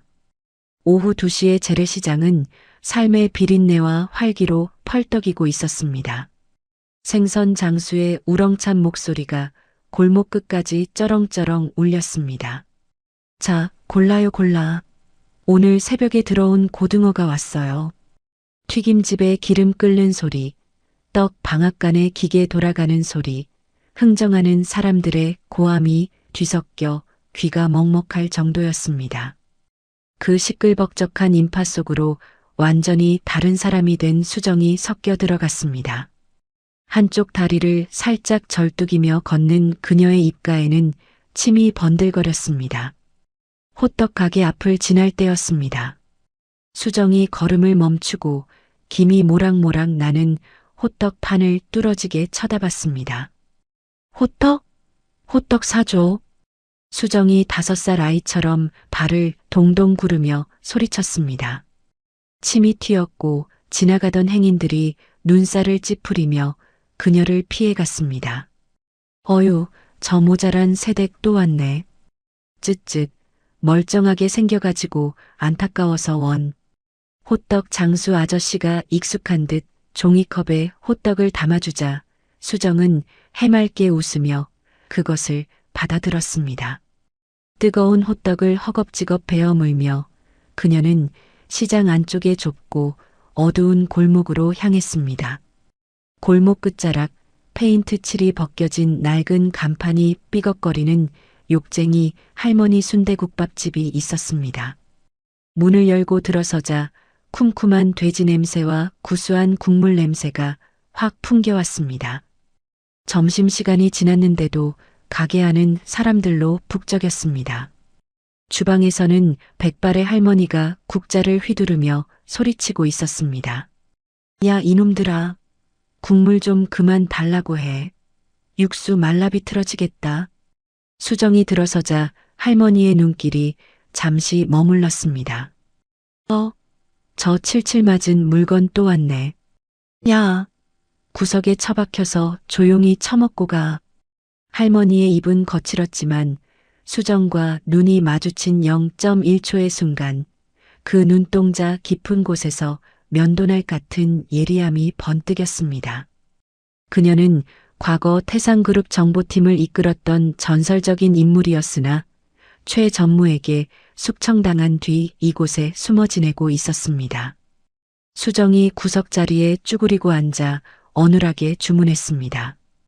국밥 많이 주세요. 잠시 후 할머니가 뚝배기를 들고 와 테이블에 쾅 소리 나게 내려놓았습니다. 국물이 넘쳐 테이블을 적셨습니다. 처먹어. 뜨거우니까 입천장 대지 말고. 할머니가 돌아서려는 찰나 수정이 빈 반찬 그릇을 내밀며 칭얼거렸습니다. 깍두기 더 줘. 할머니가 혀를 차며 깍두기 접시를 가져와 수정의 손에 쥐어주었습니다. 바로 그 순간이었습니다. 접시 밑바닥과 수정의 손바닥이 맞닿은 찰나 할머니의 주름진 손가락 사이에 끼어 있던 작은 종이 뭉치가 마술처럼 수정의 소나기로 넘어갔습니다. CCTV조차 잡아내지 못할 만큼 빠르고 은밀한 접선이었습니다. 수정은 국밥을 먹는 척하며 고개를 숙였습니다. 식탁 밑에서 엄지손가락으로 종이 뭉치를 살짝 폈습니다. 깨알 같은 글씨가 적혀 있었습니다. D-Day 창립기념일, 타겟 중국 화청그룹, 품목 천년 누룩 배양균 샘플. 수정의 눈빛이 차갑게 가라앉았습니다. 최 전무가 회사를 통째로 넘기려는 날짜가 확정된 것입니다. 수정은 국밥에 곁들여 나온 콩나물 무침을 집어들었습니다. 콩나물을 우물거리는 척하며 손에 쥐고 있던 종이 뭉치를 입안에 털어 넣었습니다. 종이의 껄끄러운 감촉이 혀끝에 느껴졌지만 그녀는 국물과 함께 꿀꺽 삼켜버렸습니다. 식도를 타고 넘어가는 종이의 이물감이 느껴졌지만 그녀의 표정은 여전히 싱글벙글 웃는 바보의 얼굴이었습니다. 맛있다. 히히, 국밥 맛있다. 시장에서의 은밀한 거래를 마치고 펜트하우스로 돌아왔을 때는 이미 해가 서쪽으로 기울어 거실에 붉은 노을이 길게 드리워진 뒤였습니다. 수정이 장바구니를 내려놓고 숨을 돌리기도 전 현관 벨소리가 정막을 깼습니다. 딩동. 인터폰 화면에는 말끔한 정장을 차려입은 중년 남자가 서 있었습니다. 최 전무의 사주를 받은 정신과 전문의 양 박사였습니다. 현관문이 열리자 그가 검은 가죽 가방을 들고 들어왔습니다. 안녕하십니까, 사장님. 최 전무님 지시로 건강검진차 들렀습니다. 소파에 힘없이 앉아있던 진혁이 고개를 들었습니다. 하루 사이에 10년은 늙어버린 듯 초췌한 얼굴이었습니다. 검진이라니. 됐습니다. 나가주세요. 요즘 불미스러운 일로 스트레스가 심하시지 않습니까? 신경 안정제 좀 놔드리고 가겠습니다. 양 박사는 진혁의 거절은 듣지도 않은 채 소파 옆에 가방을 내려놓았습니다. 찌익 하는 소리와 함께 가죽 가방의 지퍼가 열렸습니다. 가방 안쪽에 차가운 금속 도구들이 노을빛을 받아 번들거렸습니다. 양 박사가 투명한 비닐 포장을 뜯고 주사기를 꺼냈습니다. 가느다란 바늘 끝에는 정체를 알 수 없는 노르스름한 액체가 맺혀 있었습니다. 그것은 신경 안정제가 아니라 뇌세포를 파괴하고 환각을 유도하는 고농도 마약성 약물이었습니다.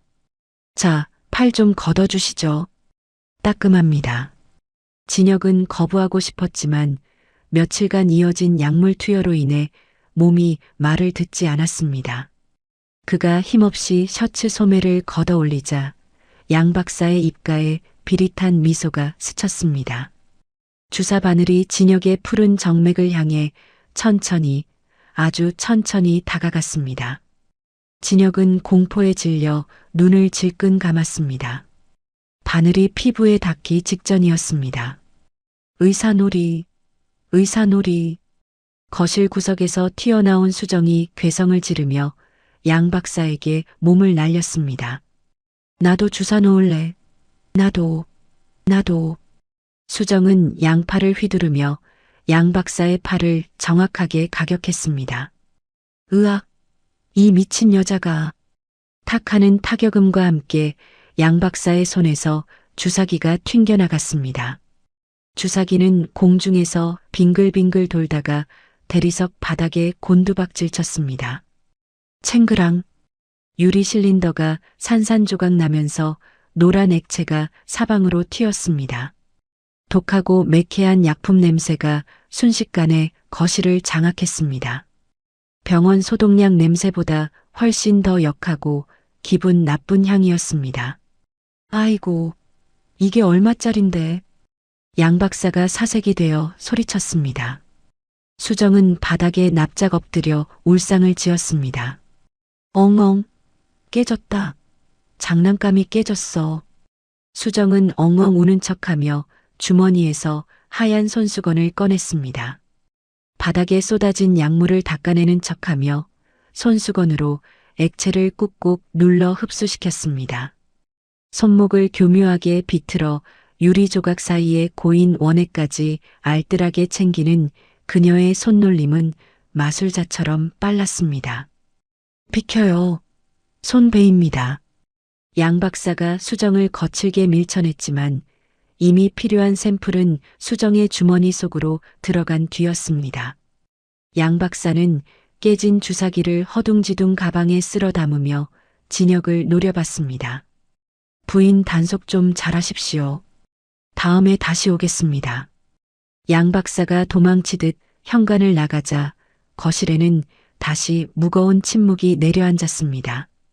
진역은 바닥에 주저앉아 있는 수정을 멍하니 바라보았습니다. 그녀가 자신의 목숨을 구했다는 사실조차 인지하지 못한 채 밤이 깊어 펜트하우스의 모든 불이 꺼졌습니다. 시계 바늘이 새벽 3시를 가리키자 진역의 방에서 규칙적인 코 고는 소리가 들려왔습니다. 수정은 그제야 소리 없이 일어나 드레스룸으로 향했습니다. 옷장 안쪽 겨울 코트들 뒤에 숨겨진 비밀 공간으로 들어간 그녀는 작은 펠라이트를 켰습니다. 푸르스름한 불빛 아래 그녀는 낮에 챙겨둔 손수건을 꺼냈습니다. 그녀는 손수건에 묻은 노란 얼룩 위에 투명한 시약을 한 방울 떨어뜨렸습니다. 숨막히는 긴장감 속에서 1초, 2초가 흘렀습니다. 투명했던 시약이 서서히 끓어오르듯 거품을 내더니 이내 검붉은 핏빛으로 변했습니다. 치사량에 가까운 환각제 성분이었습니다. 수정의 눈동자가 차갑게 식었습니다. 그녀는 노트북을 열어 분석 결과를 입력하고 해외에 있는 동료 아폴로에게 메시지를 전송했습니다. 성분 확인 완료. 해독제 합성 시작해. 노트북 화면의 불빛이 수정의 창백한 얼굴을 비췄습니다. 그녀는 벽 너머 진역이 잠든 곳을 응시하며 나지막이 을조렸습니다. 조금만 더 버텨. 해독제는 준비됐어. 그녀의 손가락이 키보드 위를 날아다니며 최전무를 무너뜨릴 마지막 작전 계획을 수정해 나갔습니다. 이제 늑대의 목을 조를 시간이야. 창밖에 여명이 밝아오고 있었지만 수정의 눈은 그 어느 때보다 깊고 어두운 밤처럼 빛나고 있었습니다. 펜트하우스의 오후는 폭풍 전야처럼 고요했습니다. 수정은 평소와 다름없이 먼지떨이개를 들고 거실을 청소하고 있었습니다. 진역이 출근한 사이 최 전무의 감시를 피하기 위한 완벽한 바보 연기는 계속되었습니다. 수정이 거실 벽면에 걸린 거대한 추상화 액자를 닦으려던 순간이었습니다. 액자 뒤편의 어두운 틈새에서 미세한 붉은 불빛이 반딧불이처럼 깜빡였습니다. 수정의 손이 멈칫했습니다. 먼지를 터는 척하며 액자 뒤쪽으로 손을 뻗어 손톱만한 크기의 검은 물체를 떼어냈습니다. 최신형 도청기였습니다. 수정은 즉시 주머니에서 이어폰을 꺼내 도청기의 단자에 연결했습니다. 치지직 거리는 잡음 사이로 익숙하고 소름 끼치는 목소리가 흘러나왔습니다. 이번 주총만 끝나면 돼. 기술 매각 대금 입금되는 대로 난 스위스로 뜰 거야. 진혁이 놈은 알코올 중독에 마약 혐의까지 뒤집어 씌워서 정신병동에 영원히 가둬버리고. 최 전무의 목소리였습니다. 비릿한 웃음소리가 고막을 긁어댔습니다. 수정은 도청기를 다시 제자리에 붙여놓았습니다. 그리고 청소를 마친 뒤 퇴근해서 돌아온 진혁을 맞이했습니다. 진혁이 현관에 들어서자마자 수정은 검지를 입술에 대며 조용히 하라는 신호를 보냈습니다. 영문을 모르는 진혁이 눈을 동그랗게 떴습니다. 수정은 진혁의 손을 잡아 끌고 욕실로 들어갔습니다. 유일하게 물소리로 도청을 방해할 수 있는 곳이었습니다. 수정이 세면대에 물을 3개 틀어놓고 진혁의 넓은 손바닥을 펴서 그 위에 손가락으로 글씨를 쓰기 시작했습니다. 최 전무가 스위스로 도망칠 준비를 마쳤어요. 시간이 없어요. 진혁의 얼굴이 굳어졌습니다. 수정이 다시 글씨를 썼습니다. 놈들을 완전히 방심하게 만들어야 해요. 우리가 갈라서는 마지막 쇼가 필요해요. 당신이 날 버려요. 아주 잔인하게. 진혁이 거세게 고개를 저었습니다. 진혁은 수정의 손을 꽉 잡으며 그럴 수 없다는 눈빛을 보냈습니다. 자신을 위해 목숨까지 걸었던 아내를 아무리 연기라 해도 또다시 벼랑 끝으로 내몰 수는 없었습니다. 하지만 수정의 눈빛은 단호했습니다. 수정은 진혁의 눈을 똑바로 응시하며 다시 한번 손바닥에 힘주어 썼습니다. 그래야 당신이 살고 태산이 살아요. 나를 믿어요. 진혁은 떨리는 숨을 토해내며 고통스럽게 고개를 끄덕였습니다. 저녁 8시 펜트하우스의 거실에 뇌우가 치는 듯한 굉음이 울려 퍼졌습니다. 야, 너 같은 꽃뱀 지긋지긋해. 당장 내 집에서 꺼져. 진혁이 마시다 만 위스키 병을 바닥에 내동댕이 쳤습니다. 와장창 하는 파열음과 함께 유리 파편이 사방으로 튀었고 독한 술 냄새가 거실을 진동시켰습니다.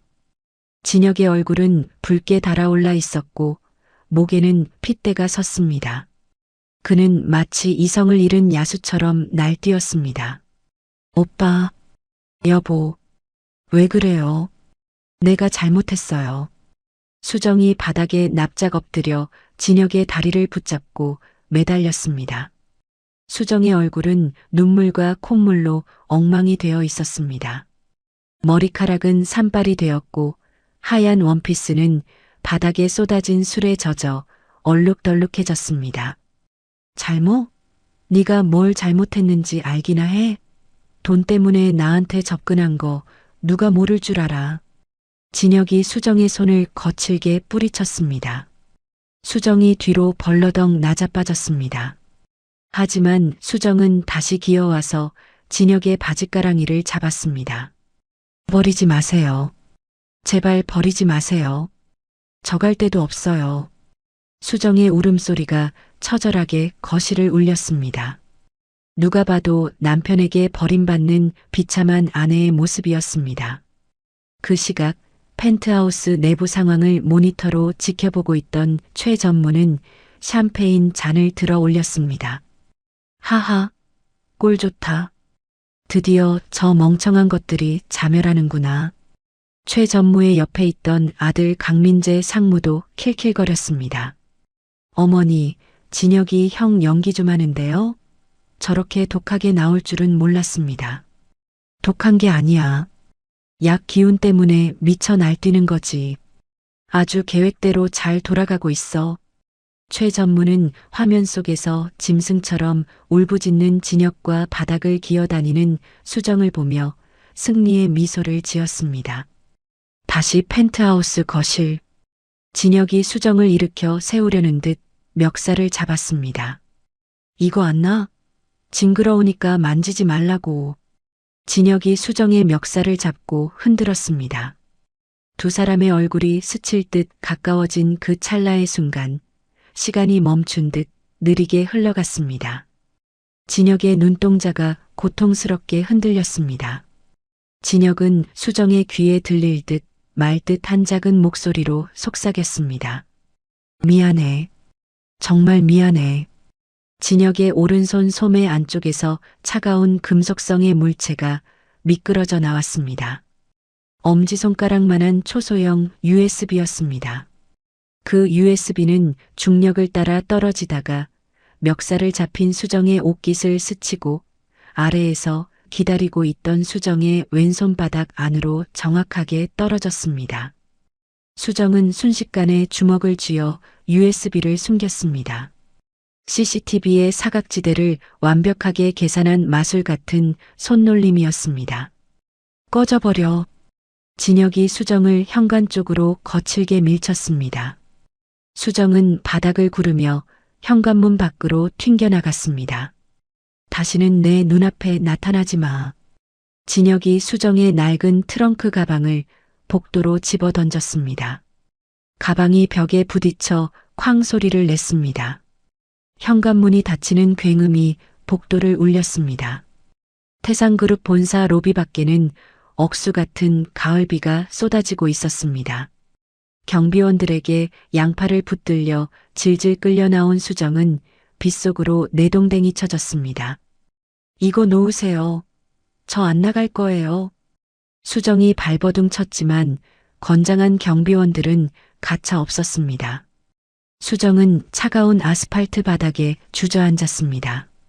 빗물이 순식간에 옷을 적셨고 머리카락은 미역처럼 얼굴에 달라붙었습니다. 그때였습니다. 어둠 속에 매복해 있던 하이에나 같은 기자들이 일제히 튀어나왔습니다. 번쩍, 번쩍, 번쩍. 수백 개의 카메라 플래시가 벼락처럼 터졌습니다. 수정의 비참한 모습이 적나라하게 찍혔습니다. 강진혁 사장에게 쫓겨난 게 사실입니까? 위자료는 얼마나 받으셨습니까? 마약 파티에 동참하신 겁니까? 기자들이 마이크를 들이대며 질문을 쏟아냈습니다. 수정은 트렁크 가방을 끌어안고 얼굴을 파묻었습니다. 어깨를 들썩이며 오열하는 척했습니다. 찍지 마세요. 제발 찍지 마세요. 수정의 애원에도 플래시는 멈추지 않았습니다. 그때 지나가던 빈 택시 한 대가 수정의 앞에 멈춰 섰습니다. 수정은 도망치듯 택시 뒷좌석에 몸을 던졌습니다. 기사님, 빨리 출발해 주세요. 아무데나 가주세요. 택시가 빗길을 미끄러지듯 출발했습니다. 기자들이 택시 뒤를 쫓아오다 포기하고 멀어졌습니다. 창밖으로 태상그룹의 화려한 본사 건물이 멀어지고 빗줄기가 차창을 때리는 소리만 요란하게 들렸습니다. 어두운 택시 안 웅크리고 있던 수정이 고개를 들었습니다. 방금 전까지 흐르던 눈물은 거짓말처럼 말라 있었습니다. 붉게 충혈된 눈가는 그대로였지만 그 눈동자에는 더 이상 나약한 피해자의 모습이 없었습니다. 수정은 차가운 눈으로 멀어지는 태상그룹 빌딩의 꼭대기층을 노려보았습니다.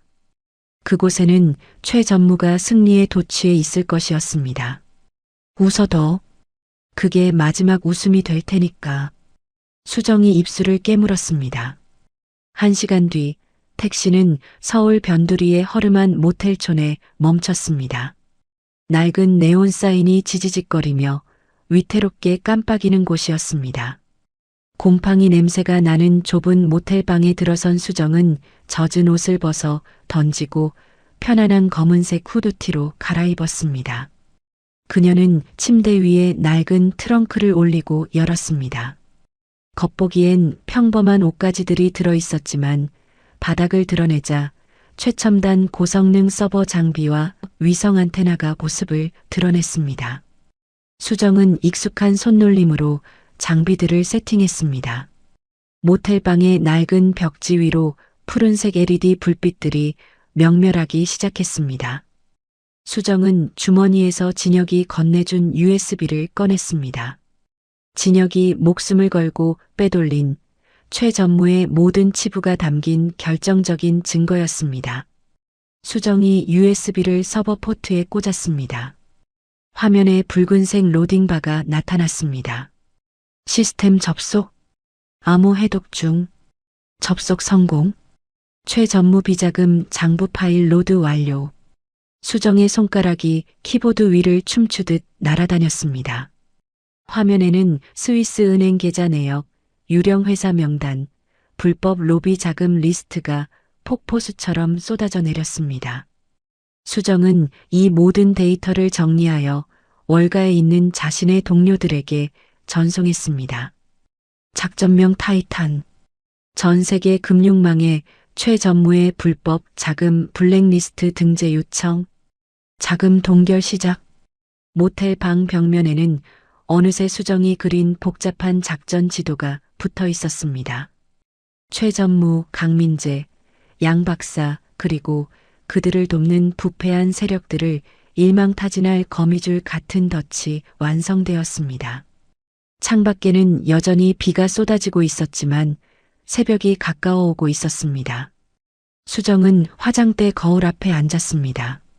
창백한 얼굴에 핏기가 없었지만 눈빛만은 형형하게 빛나고 있었습니다.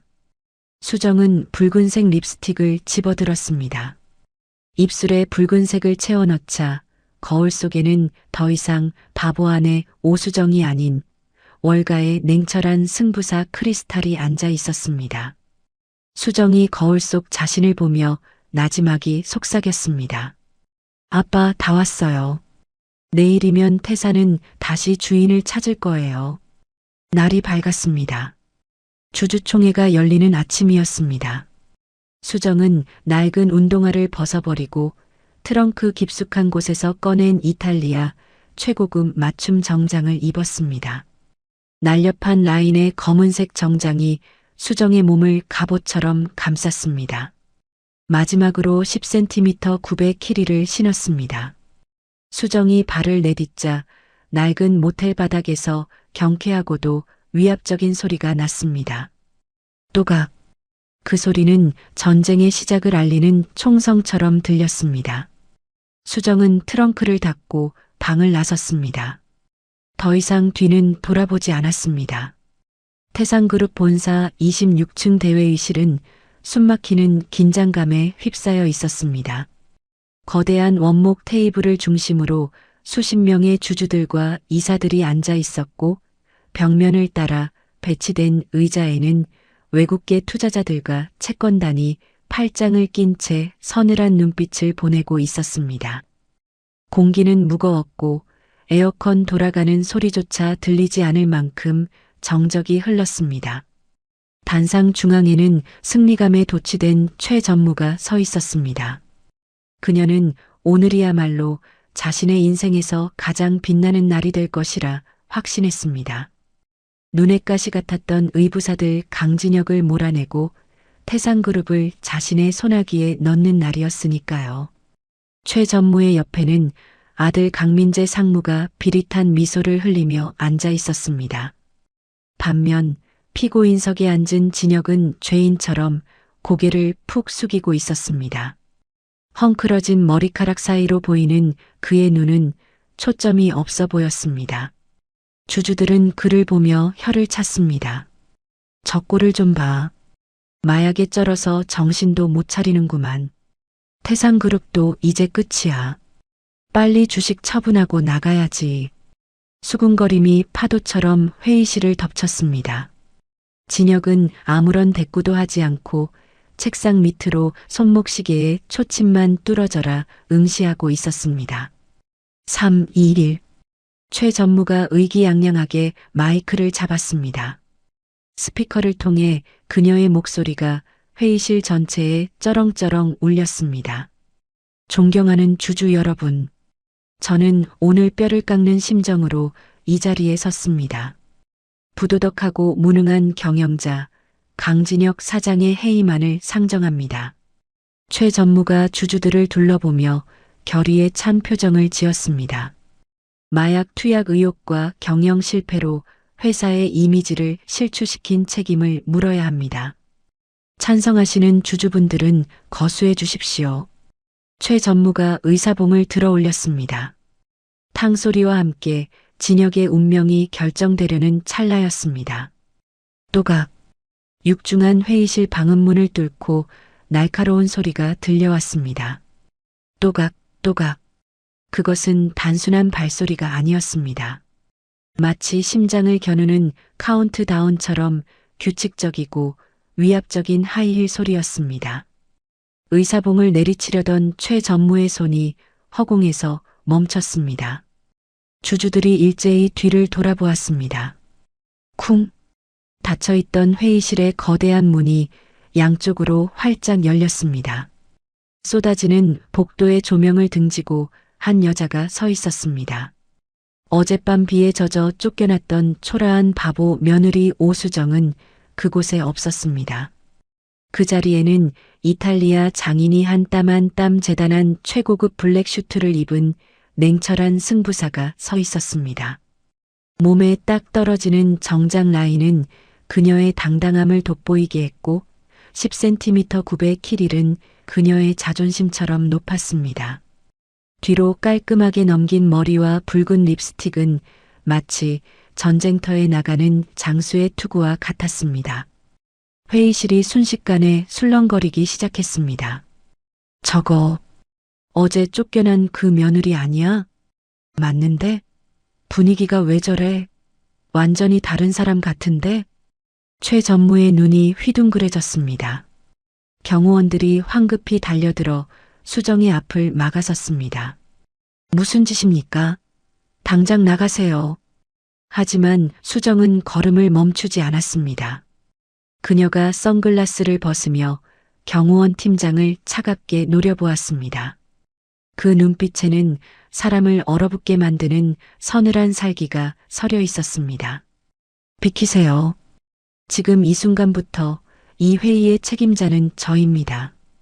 경호원들이 주춤하며 뒤로 물러섰습니다. 그 틈을 타 수정은 당당하게 레드카펫을 걷듯 단상을 향해 걸어갔습니다. 또각, 또각, 또각. 그녀의 발소리가 회의실의 정막을 깨고 주주들의 심장을 두드렸습니다. 단상 바로 아래까지 걸어온 수정은 멍하니 입을 벌리고 있는 최 전무를 무시하고 비어있는 보조 마이크 앞에 섰습니다. 이게 무슨 행패야. 당장 저 미친 여자를 끌어내. 최 전무가 악을 쓰며 소리쳤습니다. 하지만 수정은 여유롭게 미소를 지으며 마이크를 톡톡 두드렸습니다. 제 목소리 잘 들리나요? 그리고 수정은 고개를 돌려 회의실 오른편에 앉아 있는 중국 화천그룹의 투자자들을 바라보았습니다. 그녀의 입술이 열리자 성조 하나 틀리지 않는 완벽하고 유창한 북경 표준어가 흘러나왔습니다. 원어민조차 놀랄 만큼 정확한 발음과 억양이었습니다. 화천그룹 왕 회장님, 상하이 공장 매각건, 이면 계약서인 거 다 알고 오셨죠? 통역기를 끼고 있던 왕 회장이 벌떡 일어났습니다. 수정은 중국어로 말을 이어갔습니다. 최 전무가 약속한 뒷돈 50억, 그 돈은 태상그룹 자금이 아니라 불법 비자금입니다. 그 돈을 받는 순간 당신들도 공범이 되어 한국 검찰의 조사를 받게 될 겁니다. 수정의 유창한 중국어 경고에 왕 회장의 얼굴이 사색이 되었습니다. 그는 떨리는 손으로 최 전무를 노려보며 중국어로 무언가 소리쳤습니다. 분위기가 급변했습니다. 최 전무가 상황을 파악하기도 전에 수정은 몸을 돌려 일본 채권단 쪽을 향했습니다. 이번에는 교토의 귀족 가문에서나 쓸 법한 지극히 예의 바르고 우아한 일본어가 흘러나왔습니다. 다나카 상, 오랜만입니다. 자금 회수를 서두르신다고 들었습니다. 수정은 품에서 서류 한 장을 꺼내 흔들었습니다. 하지만 서두르지 마세요. 최 전무가 스위스로 빼돌리려던 자금 내역, 제가 다 확보했습니다. 태사는 망하지 않습니다. 오히려 최 전무가 사라지면 주가는 더 오를 겁니다. 일본 채권단 대표들이 서로의 얼굴을 쳐다보며 웅성거렸습니다. 수정의 일본어는 너무나 완벽해서 반박할 여지조차 주지 않았습니다. 곧이어 수정의 시선은 가장 까다롭기로 소문난 유럽 투자자들에게 꽂혔습니다. 이번에는 월가 펀드 매니저 특유의 빠르고 냉철한 영국식 영어가 기관총처럼 쏟아져 나왔습니다.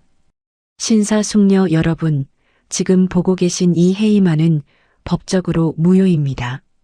수정의 영어 발음은 날카롭고 명확했습니다. 기술 유출은 국제법상 중대 범죄입니다. 최 전무는 태산의 핵심 기술인 천년 누룩 배양균을 해외로 빼돌리려 했습니다. 여기 계신 여러분이 그 사실을 알고도 묵인한다면 국제사법재판소에서 뵙게 될 겁니다. 제 말이 틀렸습니까, 스미스 씨?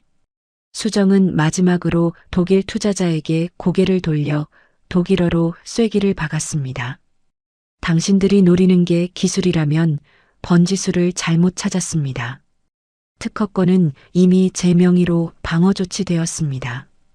5개 국어를 자유자재로 구사하며 회의장을 휘어잡는 수정의 모습에 좌중은 압도되었습니다. 통역사들조차 그녀의 속도를 따라가기 벅찰 정도였습니다. 최 전무는 다리에 힘이 풀려 의자에 주저앉았습니다. 입은 뻐끔거렸지만 목소리가 나오지 않았습니다.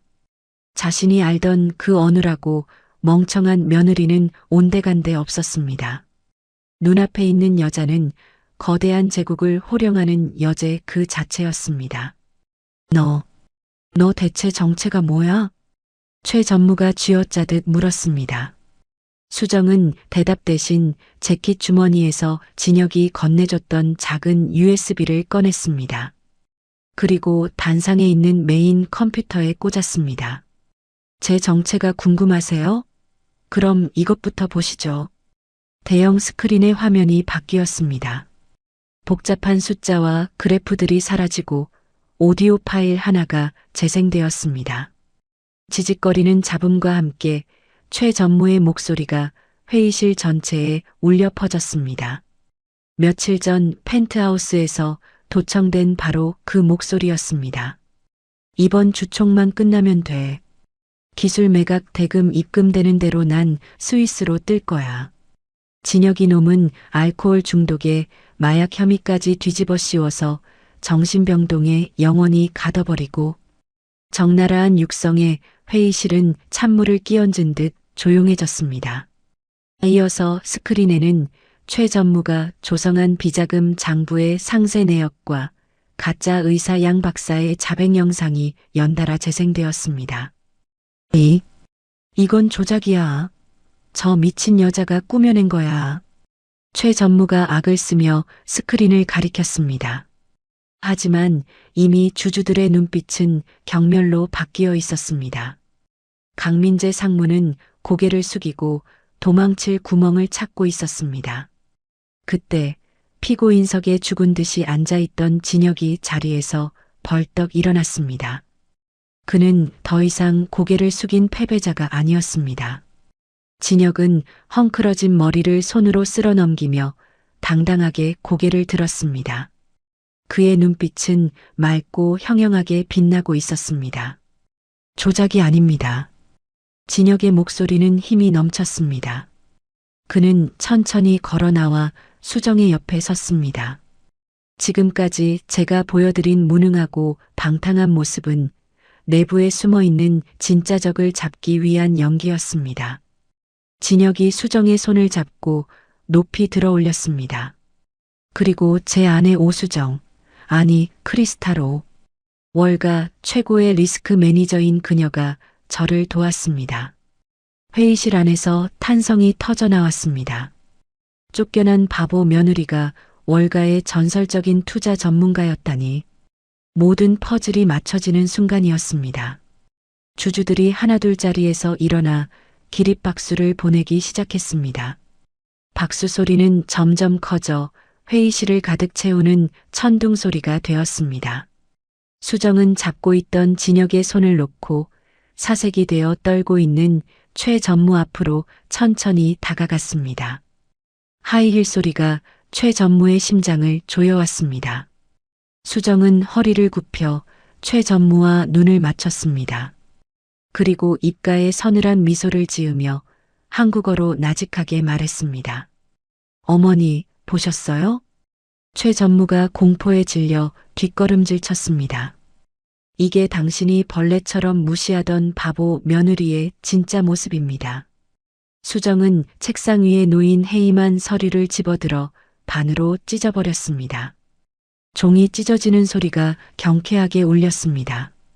이제 내려오시죠. 그 자리는 당신 것이 아닙니다. 그때 회의실 문이 다시 열리고 검찰 수사관들이 들이닥쳤습니다. 최미자 씨, 당신을 횡령 및 배임, 그리고 마약류 관리법 위반 교사 혐의로 긴급 체포합니다. 수갑이 채워지는 차가운 금속음이 들렸습니다. 최 전무는 비명을 지르며 끌려나갔고 수정은 그 뒷모습을 차갑게 바라보았습니다. 진혁이 다가와 수정의 어깨를 감싸 안았습니다. 두 사람은 승리자로서 무너진 제국 위에 다시 우뚝 섰습니다. 카메라 플래시가 두 사람을 향해 쉴 새 없이 터졌습니다. 그것은 태상그룹의 새로운 시대가 열리는 서막이었습니다. 최 전무가 연행되어 나간 대회의실은 거대한 태풍이 휩쓸고 지나간 자리처럼 고요했습니다. 검찰 수사관들에게 양팔을 붙들린 채 끌려가던 최 전무의 날카로운 비명소리가 복도 끝에서 희미해지자 회의실 안에는 무거운 침묵 대신 안도감 섞인 한숨과 탄성이 터져 나왔습니다. 외국계 투자자들은 수정에게 엄지손가락을 치켜 세웠고 주주들은 서로의 얼굴을 쳐다보며 고개를 끄덕였습니다. 그때 구석에 숨죽이고 있던 강민재 상무가 바닥에 주저앉으며 덜덜 떨기 시작했습니다. 그는 어머니가 수갑을 차고 끌려가는 것을 보자마자 얼굴이 사색이 되어 식은 땀을 줄줄 흘렸습니다.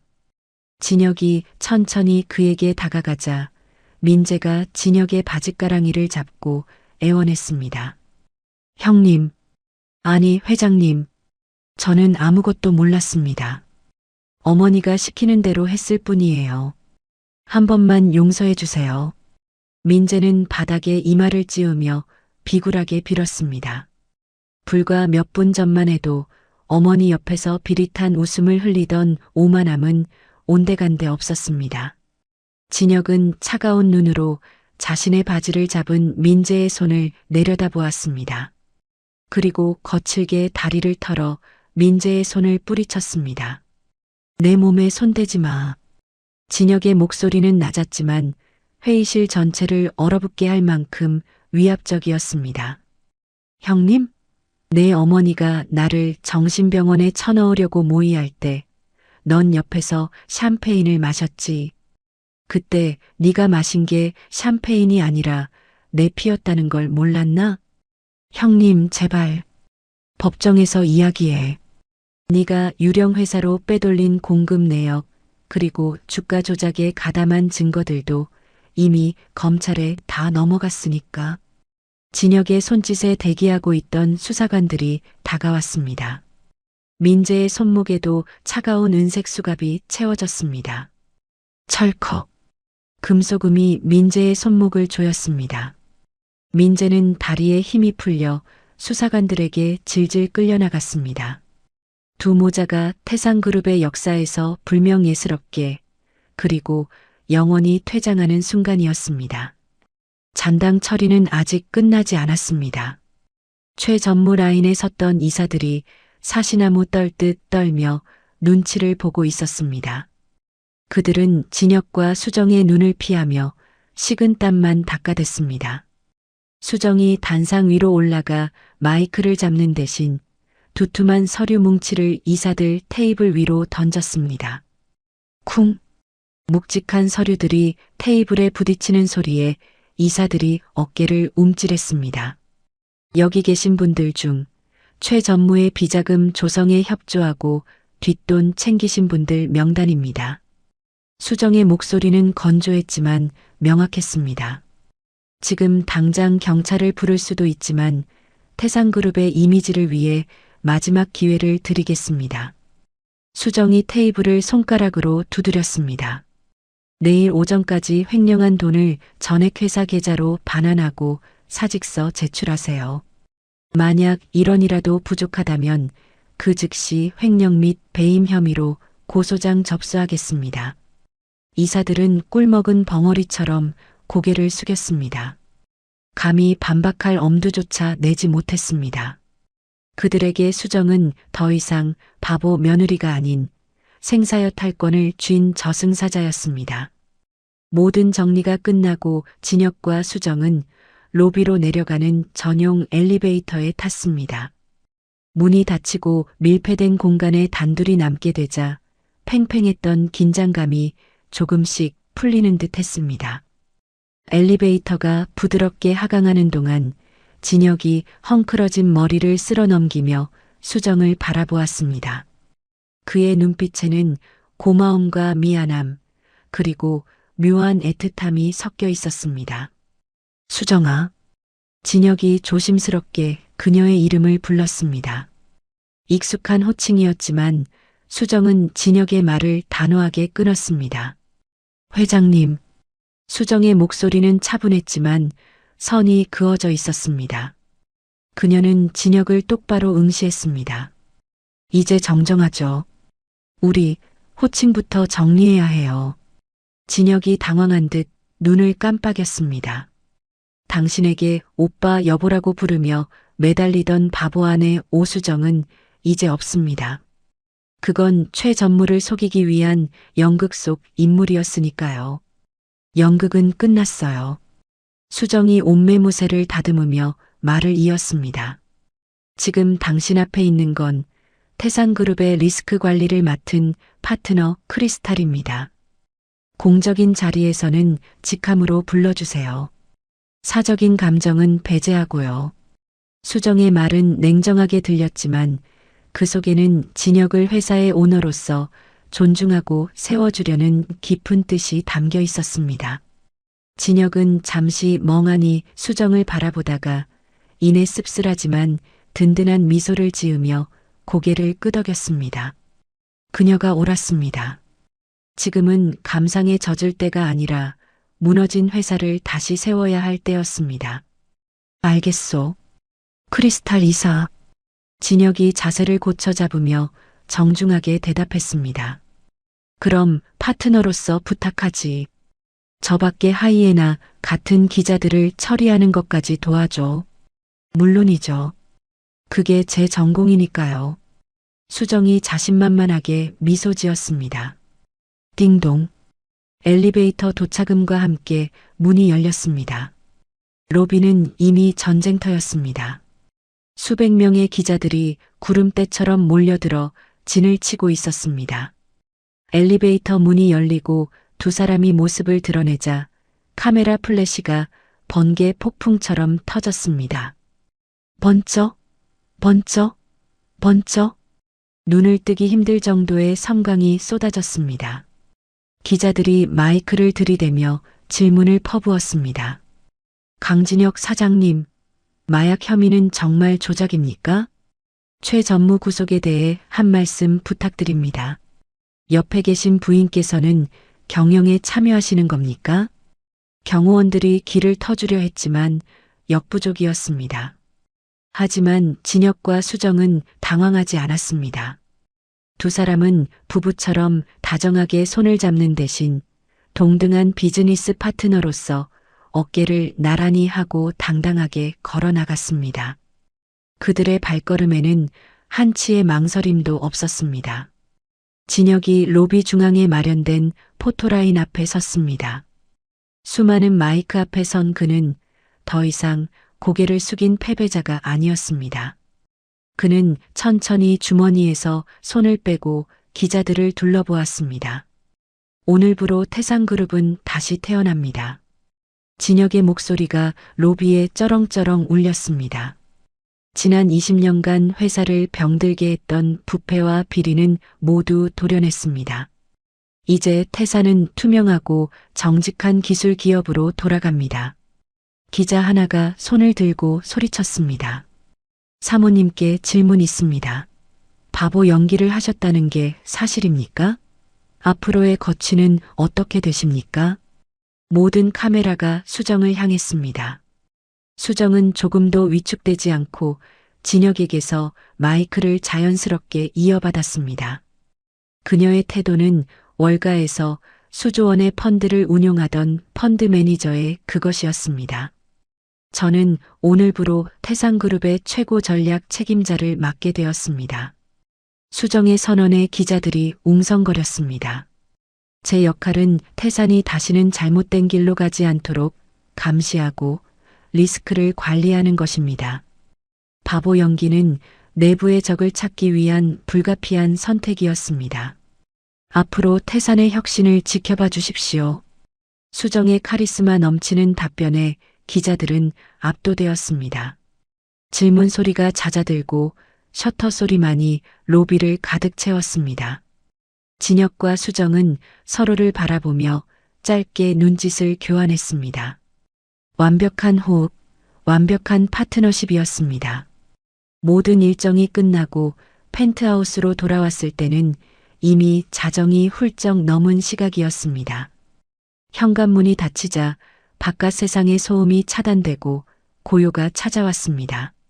진혁은 넥타이를 풀며 소파에 깊숙이 몸을 묻었습니다. 수정은 거실 창가에 서서 야경을 바라보고 있었습니다. 불과 어제까지만 해도 이곳은 감시 카메라가 번뜩이고 도청기가 숨겨져 있던 감옥이었습니다. 숨소리조차 크게 낼 수 없었던 공포의 공간이었습니다. 하지만 이제는 적막하지만 평온한 그들이 쟁취해낸 전리품처럼 느껴졌습니다. 공기의 무게가 달라져 있었습니다. 수고했어, 크리스탈 이사. 진혁이 피곤한 목소리로 말했습니다. 회장님도 고생 많으셨어요. 오늘 브리핑 완벽했어요. 수정이 뒤를 돌아보며 대답했습니다. 공적인 호칭이 아직은 조금 어색했지만 두 사람 사이에는 끈끈한 전우애가 흐르고 있었습니다. 진혁이 양복 안주머니에서 낡은 서류 봉투 하나를 꺼냈습니다. 그리고 탁자 위에 올려놓으며 수정에게 밀어주었습니다. 이게 뭐예요? 수정이 의아한 표정으로 물었습니다. 공적인 일은 이걸로 다 끝났어. 회사는 안정됐고 주가도 오르고 있으니까. 진혁이 자리에서 일어나 수정에게 다가갔습니다. 그러니까 내일 하루는 회장과 이사가 아니라 그냥 강진혁과 오수정으로 시간을 좀 내줘. 진혁의 눈빛이 진지하게 빛났습니다. 당신 아버지께 인사드리러 가자. 너무 늦었지만 사위 노릇 제대로 한번 하고 싶어. 수정은 탁자 위의 봉투를 바라보았습니다. 그것은 단순한 휴가가 아니었습니다.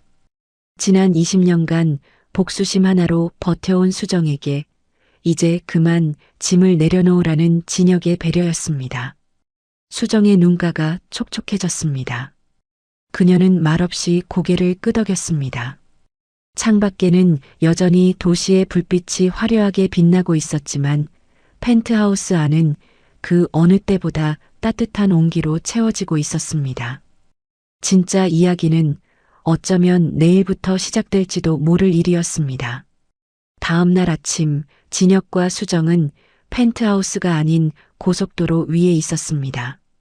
검은색 세단은 회색 빌딩 숲을 벗어나 붉게 물든 가을 산을 향해 미끄러지듯 달렸습니다. 차창을 내리자 차가운 도시의 매연 대신 흙내음과 마른 낙엽 냄새가 차 안으로 밀려 들어왔습니다. 수정은 조수석에서 창밖을 바라보고 있었고 진혁은 말없이 운전에 집중했습니다. 라디오도 켜지 않았지만 두 사람 사이의 침묵은 더 이상 어색하거나 무겁지 않았습니다. 그것은 오랜 전쟁을 끝낸 전우들만이 공유할 수 있는 평온한 침묵이었습니다. 차가 멈춰선 곳은 서울에서 2시간 떨어진 한적한 공원 묘지였습니다. 평일 오후라 인적은 드물었고 바람에 흩날리는 낙엽 소리만이 고요를 채우고 있었습니다. 두 사람은 검은 코트 자락을 휘날리며 언덕을 올랐습니다. 그들이 멈춰선 곳은 관리비가 밀려 잡초가 무성한 작은 비석 앞이었습니다. 비석에는 태상그룹 공장장 오영석이라는 이름이 희미하게 새겨져 있었습니다. 수정의 아버지였습니다. 20년 전 기술 유출 누명을 쓰고 억울하게 세상을 떠난 비운의 기술자.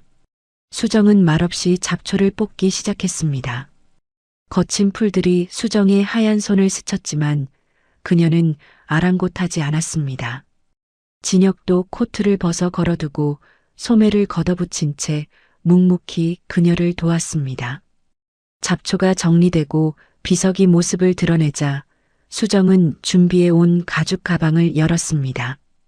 그 안에는 어제 조간신문에 일면 기사가 스크랩되어 있었습니다. 태산그룹 최전무 구속, 오영석 전 공장장 20년 만에 무죄 밝혀져. 수정은 라이터를 켜서 신문 기사에 불을 붙였습니다. 치익하는 소리와 함께 주황색 불꽃이 종이를 집어삼켰습니다. 매캐한 연기가 피어올랐고 종이는 순식간에 검은재가 되어 바람에 흩날렸습니다. 수정은 타오르는 불꽃을 바라보며 나직하게 입을 열었습니다. 아빠, 보고 있어? 담담하던 수정의 목소리에 물기가 어리기 시작했습니다. 그 사람들 다 벌 받았어. 아빠가 목숨 걸고 지키려고 했던 기술도 회사도 다 되찾았어. 그러니까 수정의 입술이 파르르 떨렸습니다. 지난 20년간 꾹꾹 눌러왔던 감정이 댐이 터지듯 터져나왔습니다. 그러니까 이제 억울해하지 마. 추운 데서 떨지 말고 편히 쉬어, 아빠. 수정은 비석을 끌어안고 오열했습니다. 월가의 냉철한 승부사도 최전무를 떨게 했던 복수의 화신도 아니었습니다. 그저 아빠가 그리운 어린 딸의 울음이었습니다. 진혁은 묵묵히 수정의 뒤에 서서 그녀의 어깨가 들썩이는 것을 지켜보았습니다. 그는 섣불리 위로의 말을 건네지 않았습니다. 지금 그녀에게 필요한 건 충분히 울 수 있는 시간이라는 것을 알았기 때문입니다. 대신 그는 비석을 향해 깊숙이 허리를 숙여 절을 했습니다. 장인어른, 죄송합니다. 너무 늦게 찾아뵈었습니다. 따님이 흘린 눈물만큼, 아니, 그보다 더 행복하게 만들겠습니다. 지켜봐 주십시오. 바람이 불어와 검은 재를 하늘 높이 날려보냈습니다. 한참을 울던 수정이 눈물을 닦고 일어서자 진혁이 다가와 그녀의 차가워진 손을 따뜻하게 감싸주었습니다. 추모공원을 내려온 두 사람은 차를 돌려 더 깊은 산속으로 향했습니다. 태산그룹의 발상지이자 태산바이오의 핵심 기술이 숨쉬고 있는 전통주 양조장이었습니다. 산 중턱에 위치한 양조장은 고즈넉한 기와집 형태로 지어져 있었고 마당에는 수천 개의 거대한 장독대가 붉은 노을을 받아 반질반질하게 빛나고 있었습니다. 차에서 내리자마자 구수한 누룩 냄새와 알싸한 술 익는 향기가 코끝을 찔렀습니다. 수정이 깊게 숨을 들이마셨습니다. 이 냄새 기억나요. 어릴 때 아빠 작업복에서 항상 나던 냄새예요. 이곳이 태산의 심장이야. 진혁이 장독대 사이를 거닐며 말했습니다. 최전무가 그토록 팔아넘기고 싶어 했던 천년 누룩균주가 저 항아리들 안에서 살아 숨쉬고 있어. 당신 아버지가 목숨을 바쳐 지켜낸 유산이지. 수정은 투박한 옹기 항아리를 쓰다듬었습니다. 거친 표면에서 따뜻한 온기가 느껴졌습니다. 그것은 아버지의 체온 같기도 했고 진혁의 진심 같기도 했습니다. 고마워요, 진혁 씨. 회사를 지켜줘서, 그리고 아버지의 명예를 되찾아줘서. 수정이 진혁을 바라보며 말했습니다. 오빠도 회장님도 아닌 진혁 씨라는 호칭이 자연스럽게 흘러나왔습니다. 아니, 감사 인사는 내가 해야지. 당신이 아니었다면 난 지금쯤 폐인이 되어 있었을 거야. 두 사람은 양조장 뒤편 계곡물이 내려다 보이는 오래된 정자에 앉았습니다. 해가 서산으로 넘어가며 양조장 전체를 황금빛으로 물들이고 있었습니다. 진혁은 품 안에서 작은 나무 상자를 꺼냈습니다.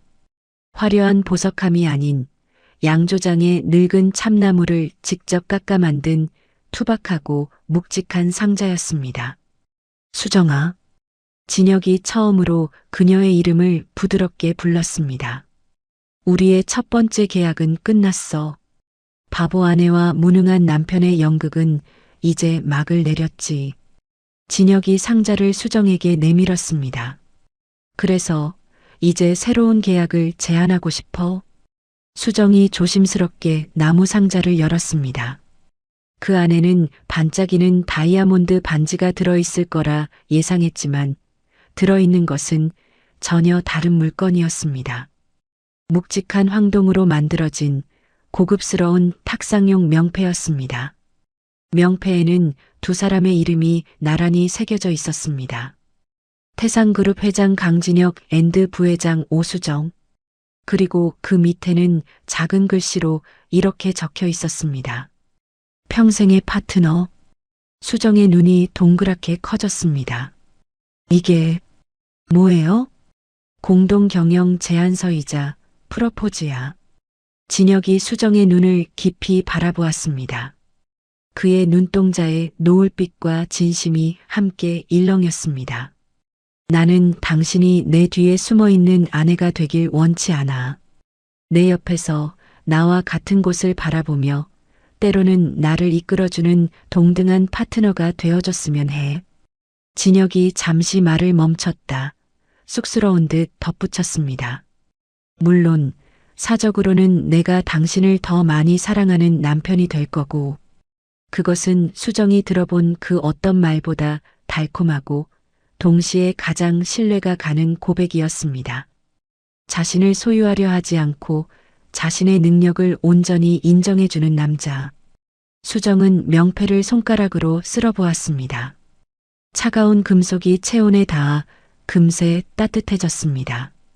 수정이 고개를 들어 진혁을 보며 특유의 자신만만한 그러나 사랑스러운 미소를 지었습니다. 조건이 있어요. 뭐든 말해. 내 주식 지분을 다 달라고 해도 좋아. 아니요, 그런 건 필요 없어요. 다만, 수정이 진혁의 넥타이를 장난스럽게 잡아당겨 자신의 쪽으로 끌어당겼습니다. 두 사람의 얼굴이 닿을 듯 가까워졌습니다. 앞으로 회사의 모든 리스크 관리는 저한테 맡기세요. 당신은 사고 칠 때보다 일할 때가 훨씬 섹시하니까. 진혁이 환하게 웃음을 터뜨렸습니다. 그 호탕한 웃음소리가 양조장의 맑은 공기 속으로 퍼져나갔습니다. 접수했어, 파트너. 당신 말이라면 죽는 신용까지 해봤는데 일하는 게 대수겠어? 진혁이 수정을 와락 끌어안았습니다. 수정도 진혁의 목을 감싸 안았습니다. 두 사람의 그림자가 노을진 마당에 길게 드리워졌습니다. 바람이 불 때마다 장독대 위로 붉은 단풍잎이 축복처럼 흩날렸습니다. 20년 전 멈췄던 태산의 시간은 이제 두 사람의 심장 박동에 맞춰 힘차게 다시 흐르기 시작했습니다. 가자, 우리 집으로. 진혁이 수정의 손을 잡고 일으켰습니다. 네, 우리 집으로요. 수정이 진혁의 손을 꽉 잡았습니다. 맞잡은 두 손은 그 어떤 계약서보다 단단하게 연결되어 있었습니다. 두 사람은 어둠이 내려앉기 시작한 양조장 길을 천천히 걸어 내려갔습니다. 이제 거짓된 가면을 쓴 연극은 끝났고 진짜 사랑과 인생이 그들을 기다리고 있었습니다. 벼랑 끝에서 서로의 손을 잡고 운명을 바꾼 두 사람의 이야기 어떠셨나요? 가장 어두운 순간에 만난 인연이 가장 빛나는 인생의 파트너가 되는 과정이 여러분께도 따뜻한 위로와 통쾌한 대리 만족이 되었기를 바랍니다. 거짓된 가면을 벗고 진짜 사랑을 찾은 두 사람의 앞날을 함께 응원해 주세요. 이야기를 끝까지 들어주신 분이 계시다면 잘 들었다고 댓글 하나만 남겨주세요. 감사합니다.